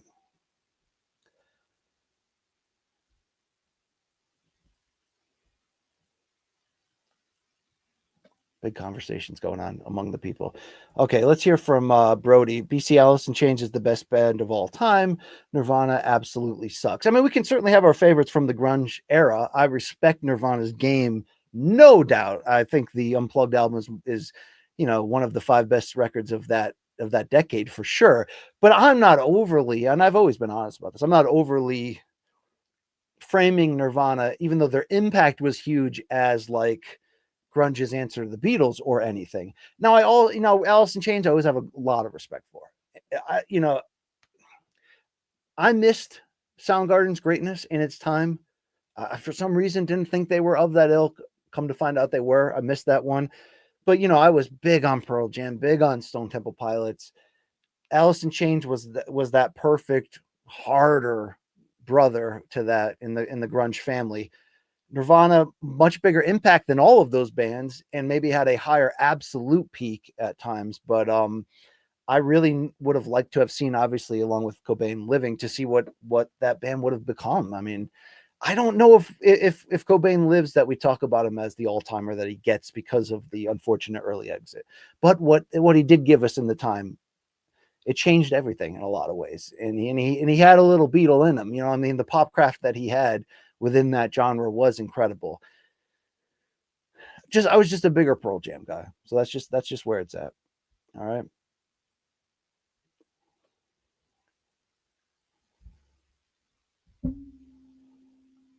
All right, I saw a few there. JP, look, you get changes by Hendrix in your head. You're gonna have a great day, though. Okay, go listen to that song off of Band of Gypsies right now if you don't know what I'm talking about.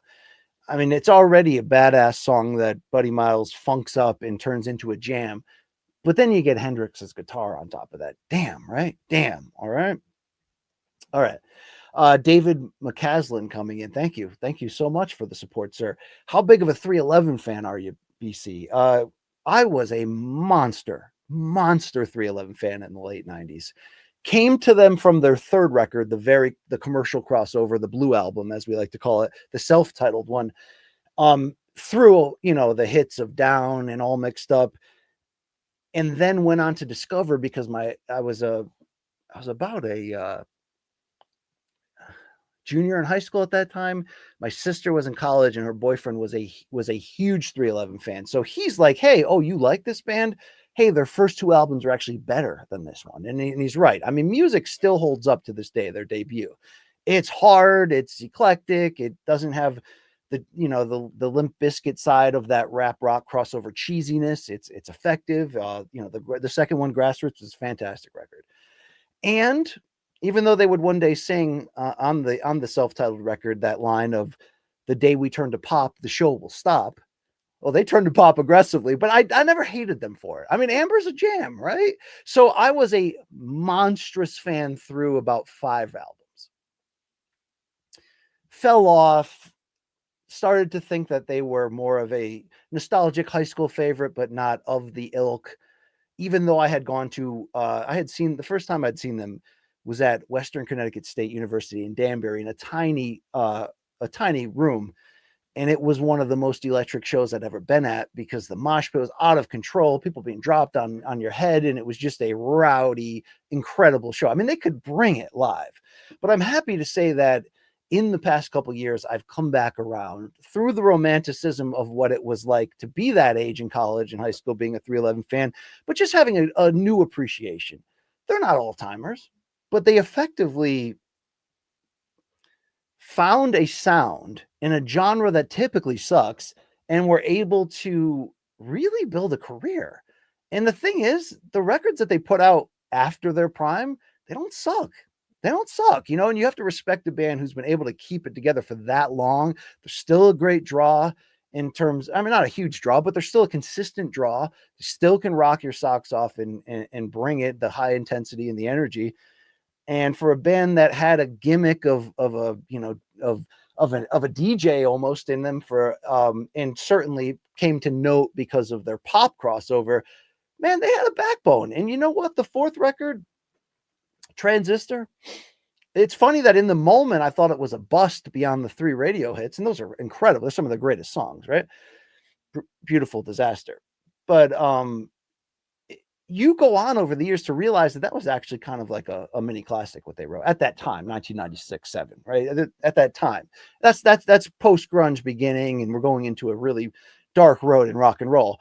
Yet in hindsight, that was psychedelic and kind of brilliant, that record. So that's sort of the hardcore fans' favorite in a lot of ways. And I just haven't seen them live since the 90s. So I'm long overdue. They come around every year. There's certainly a dad, even though they don't do dad rock, they've got dad rock vibes. But this dad's still willing to rock out with them. Heading into UFC 311.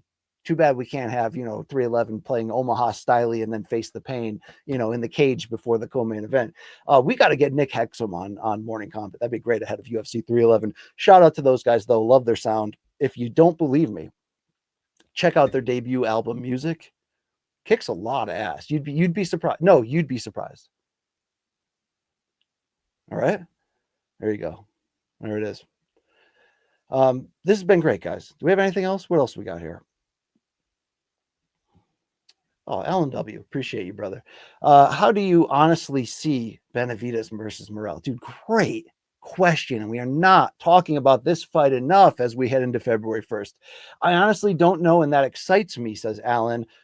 Alan also adds a PS here. Nash can't work. I get it, Alan. And Hall is a great hand. Hall is one of the best hands of all time and also one of the most brilliant minds, almost on a Jake Roberts level. So shout out to Scott Hall. Well, no one will ever say a disparaging word about that man in front of me. Benavidez-Morrell. Dude, this is such a great fight. I fear for PBC because we haven't heard a lot about what they're going to do this year or anything right outside of this card and the Tank card, which was weird when Tank Davis put on social media that the card was cancel. And yet the reports seem to be that that's false. So that whole thing's weird. And I don't know what 25 looks like for PBC. Do they end up giving in and siding with Turkey to survive? Do they try to be the one on the outside standing? I don't know. A lot of questions to be answered. But what we do know is what they're giving us on February 1st is absolutely awesome. That's a great pay-per-view card. Okay, Fulton Figueroa, 2 as a co-main, and then you get 2 interesting fights. I mean, Angel Fierro is going to bring it to Pitbull Cruz. He's probably going to get knocked out for doing so, but he's going to bring it. It's going to be so exciting to see. The other fight, which is missing me off the top of my dome right now, is also solid and redeemable. But this main event is one of the best fights you can make in the sport. And it's such a perfect skill contrast in the fact that Morrell is the southpaw who can do everything and is plus athleticism. But, he hasn't beaten because he's been hard for him to get super elites into the ring. So this is him catapulting to the elite level, the very top of the elite level. And he's coming off a fight in a light heavyweight debut on Riyadh season, August 3rd in LA, that he didn't look great against Hot Rod Radovich. Was it Hot Rod that he fought? He didn't look great. He didn't look great at all. I think he'll be fine from that. What I've loved the most about this matchup, of course, is the hot fire building up to it. That's only going to play into what already was going to be the things, Alan, that we need most to find out.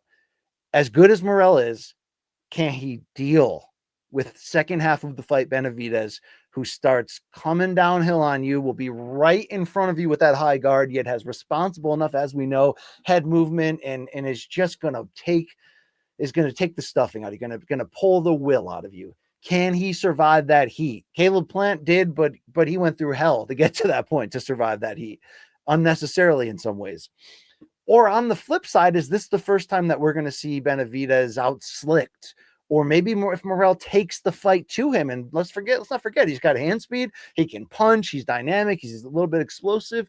Although we certainly have to question whether both of their power is going to carry up at 175 against the fellow elites, which matters because the winner of this great fight, February 1st, will become, I think, the mandatory to fight the winner of Bivol Beterbiev 2. And I did see Benavidez tell media members in the past week that, PBC's talked to Turkey. We're all good.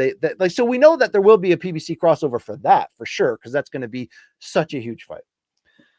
But it won't matter as much in terms of are they really good punchers at 75 or not, because they'll be going up against each other. This is two blown up great super middleweights in a lot of ways, trying now to establish themselves in a new division because F waiting on Canelo.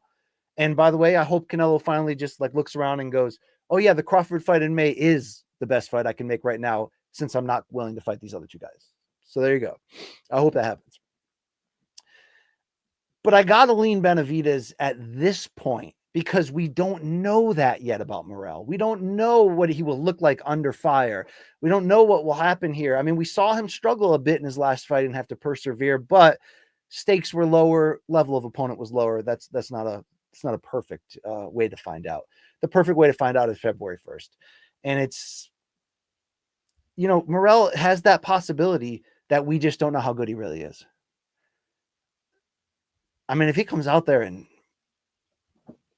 swims without getting wet against Benavidez, he's going to get catapulted into that top 10 pound for pound. And we're going to be talking about, you know, is this guy a threat for the winner of Beterbiev?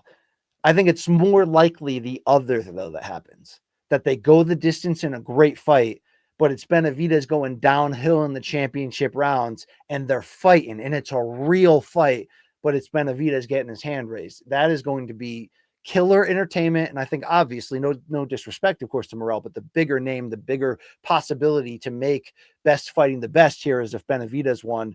And if he fought the winner of either, you know, whether it was Beterbiev or Bivol. I do wonder, though, not worry, but I do wonder if Bivol wins the rematch against Beterbiev, let's say it's a close but great fight, and he gets the nod, and it's sort of like, got to go to a trilogy. Do they do that right away? Because Beterbiev's not young, Bivol neither, right? Like, does that delay this? Maybe that puts more pressure on Canelo. I don't know. I say what you will about Turkey. But Turkey has now been saying publicly, like, somebody give me Canelo's contact. I want to talk. I hope Canelo will take that call. I really do.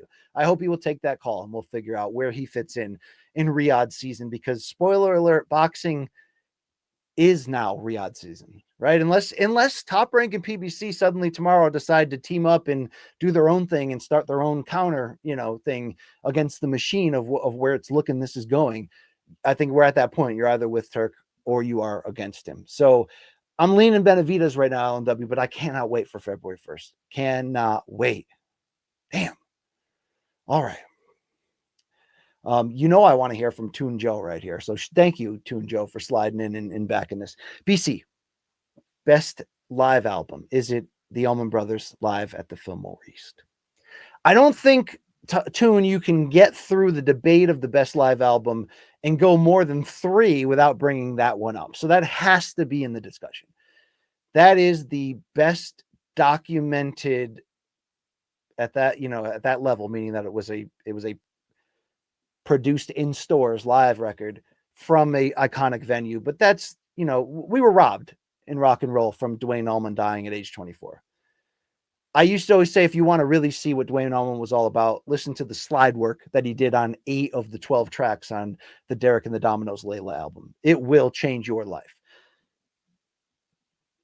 But this record, I mean, this is early Allmans at their, I mean, I say it, and I wonder if I'm just starting stuff, but I wonder if Duane Allman doesn't die at 24. Because if you go back and listen to the first 4 records, which Duane is on all 4, and it's not like they were done after him. Dickie Betts, my guy, stepped up his songwriting, his guitar. He kind of went from rhythm guitar to lead in that transaction. And the record that immediately followed Duane's death, Brothers and Sisters, is a classic and has some of their biggest hits because Dickie stepped into that role. But the first 4 records are so different compared to everything else in their catalog because there's no one else like Duane Allman. And I wonder if he didn't die if they're as big as Zeppelin. I mean that. I really do. And, you know, the proof is in the pudding. Even though the track list on this great record, Live at the Fillmore East, isn't like even my necessary preferred of the Allman track. Like, I'd like to, you know, I wish they would have had done. It was before Dickie put out a lot of those hits, like Blue Sky, like, you know, like all the stuff we saw on Eat a Peach, which is one of the greatest albums of all time and is half live and half in the studio.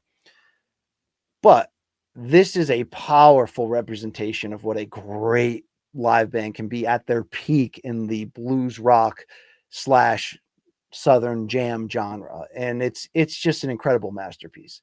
You do get Dickie, by the way, doing the In Memory of Elizabeth Reed, but to have Dickie and Duane at the same time and the way they played off each other.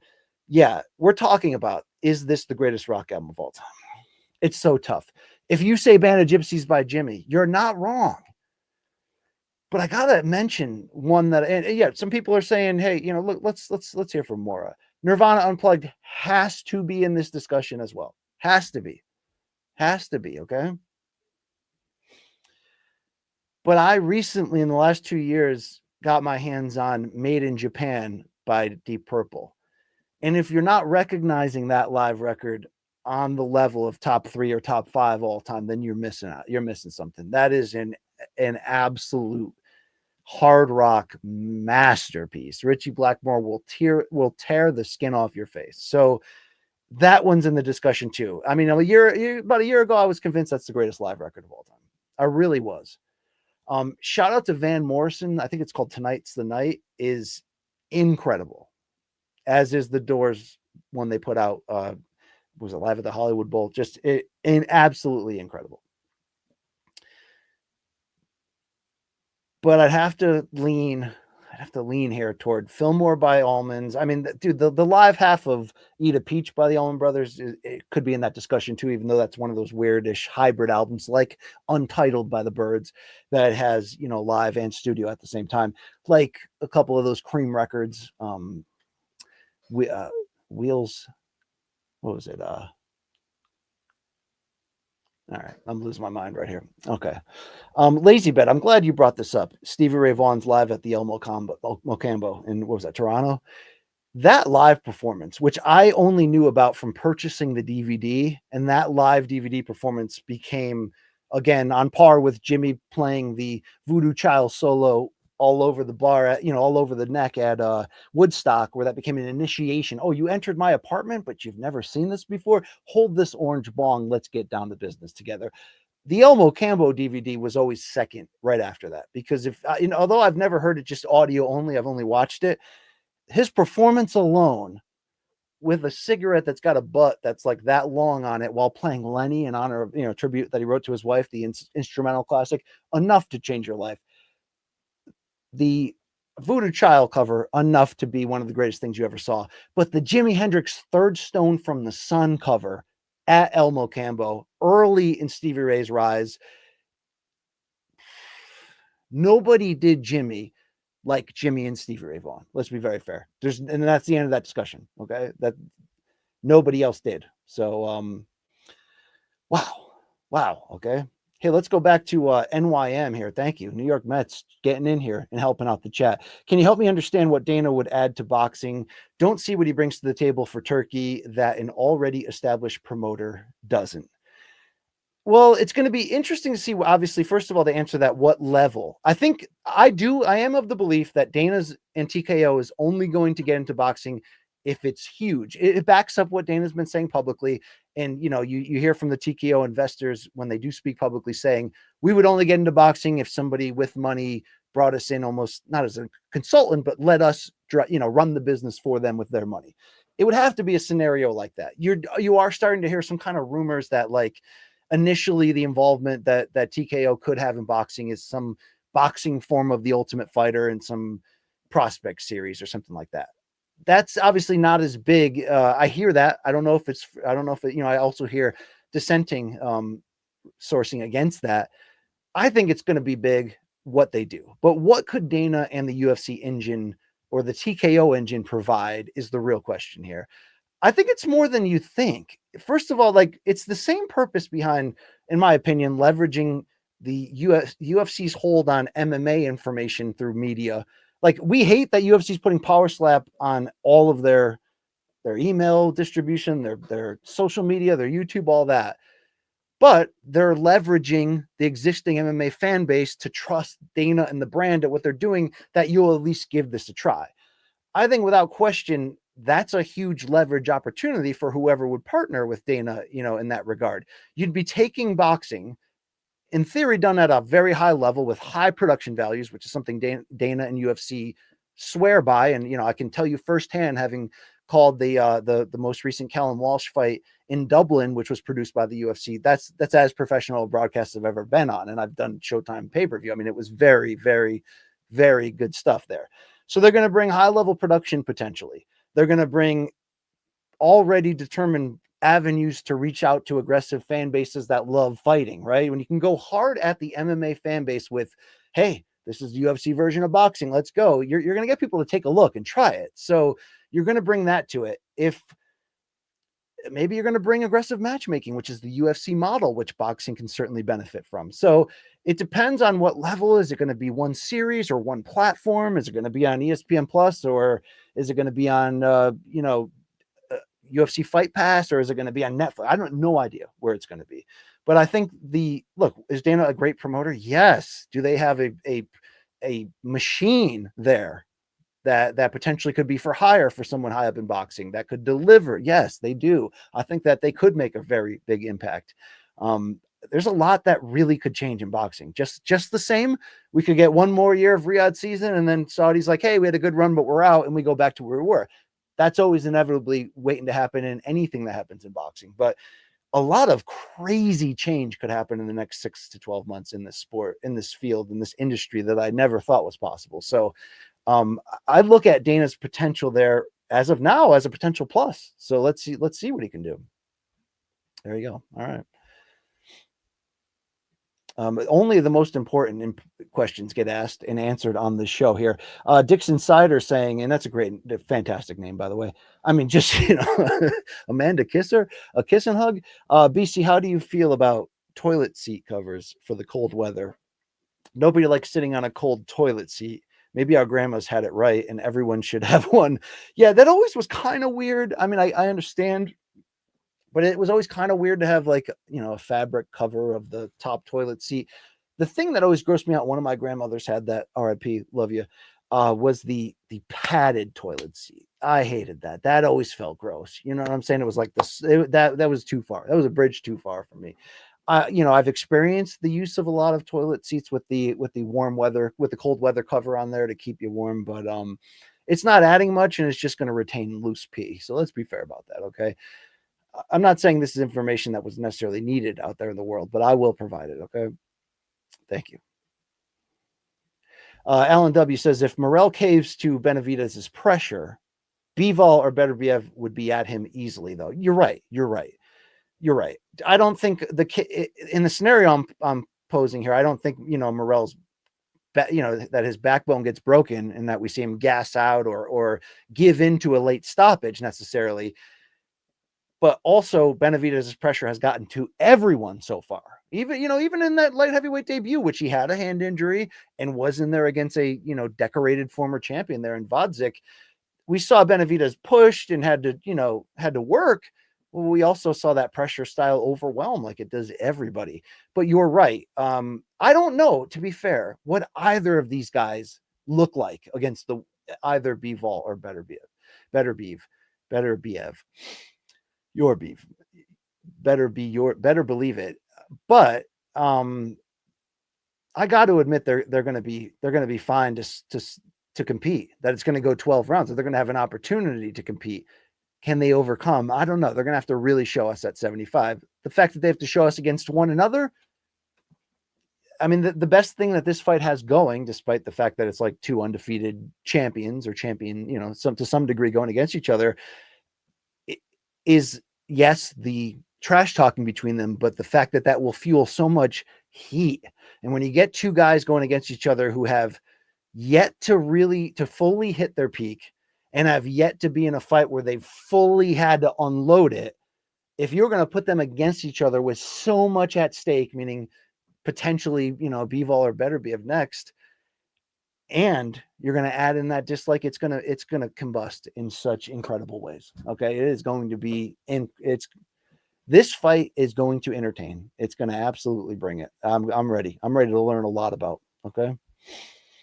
Alan W., I appreciate your support here, but my wife and I have this debate all the time. She loves the presidents of the United States of America, that short-lived grunge pop band that was very popular my senior year, with Peaches as one of their two songs. And I always hated that band. So Alan, as much as you hate me talking about Creed, philosophizing about Creed, man, I hate the presidents of the United States of America. Okay. But thank you for being you. Okay. Hold on. Zoe the cat. This is rare. All right. Zoe the cat, not Reggie Jackson, Zoe the cat, a passionate lover, but a violent biter. You do have to watch your back. Nick Wolf, thank you for supporting the chat. BC, I'm proud of you getting into live streaming. Can you get down with any instrumental music like jazz, math rock, or spaghetti western, etc.? I certainly had a jazz run a couple years ago. You got to shout out your shamans, right? Like shout out to Aaron Bronstetter for being a big part of guiding me through that. And it wasn't just jazz, it was through jazz fusion, of course. Joni Mitchell somehow got me into jazz fusion and then full jazz. And I went the route, and I'm still exploring and still loving what I'm finding out there. It's interesting that you bring up math rock, though, because I didn't know that this was a genre that I potentially needed. And I got to shout out MK listener John Baltz, who's a fantastic gentleman, a great music fan who works in the music industry and has thrown a couple pieces of vinyl my way. And these are indie acts in their prime right now. And I'm seeing a lot of math rock bands come sliding through. And I am changing my understanding of what that genre can be and really, really loving it. And I've been listening to some weird stuff. I've been, I'm all into this Elephant Gym album called World that John sent me.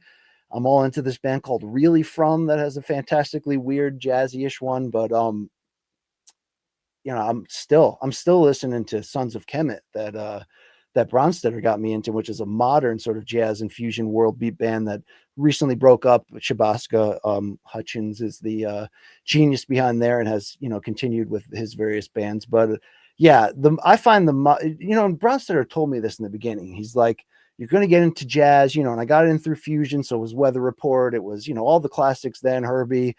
Then you get into Miles, and then you get into some of the, the real stuff. He said, you're going to find out that the jazz of today in its own way is almost more compelling and more interesting and more, and deeper. I mean, it's different, but there's some brilliant stuff, not just in jazz, but a lot of the sort of freeform jamming, crossing over of genres right now, that anytime I come across something new or weird, or Bronstetter will drop me in a record, or my bro Enoch Marchant there of Nice Price Records in Raleigh, North Carolina, and I'm just like, all right, let me spin this one, and I'm never disappointed. So I like music that rocks, that's great. And math rock still rocks, though. There's no doubt about that. Indeed. All right. BC needs to get his eyes checked for that CET related to stereopic, biopic, myopic, vision loss. All right. Thank you very much there, Octopus with No Friends. Guys, it's been fantastic. I talk in circles. I ramble. Maybe it hits a mark. Maybe you just need timestamps and for me to get out of your way. But I appreciate y'all showing up here. All right. I appreciate y'all supporting the cause. Happy New Year to you. 11 a.m. Eastern time tomorrow, Friday, is Morning Combat. It's live on YouTube. Luke Thomas and myself, Long Island Luke, will be looking ahead to 2025 in boxing and MMA, division by division in the UFC, so don't miss it. Shout out to Mikey for always having my back. Shout out to you guys, Lazy Bed, Dave Sandine, Luke No Seat. I mean, these, you guys, these are my people. Dick's Insider, thank you for coming by the bar and, one drink minimum, or maybe two, maybe three edibles. I don't know. It's up to you, but I appreciate you. It's a new year, which means no limits. Anything's possible, Kevin Garnett. It's true. It is true. Let's maintain balance, though. We can't do all or nothing anymore. We gotta be balanced. We gotta walk this out. We gotta keep a sober mind. All right. One step at a time, one day at a time. We got this. You got this. All right. That's about all I got, though. Check it out on MK tomorrow. More to come on the BCX. We'll be reuniting with Rafe Boogs next week, looking ahead to 2025 in boxing, and finally get his takes on all things Fury Usyk 2. And spoiler alert, he's got a hot take ready for you guys, okay, in the heavyweight boxing area. So get ready for that one. But that's all I got for now. For Zoe the Cat, my name is BC. This was the BCX. And, I talked to myself in circles until I was too tired to continue. So thank you. We're out of here. All right, maybe. Yeah, now it is. Yeah, there you go.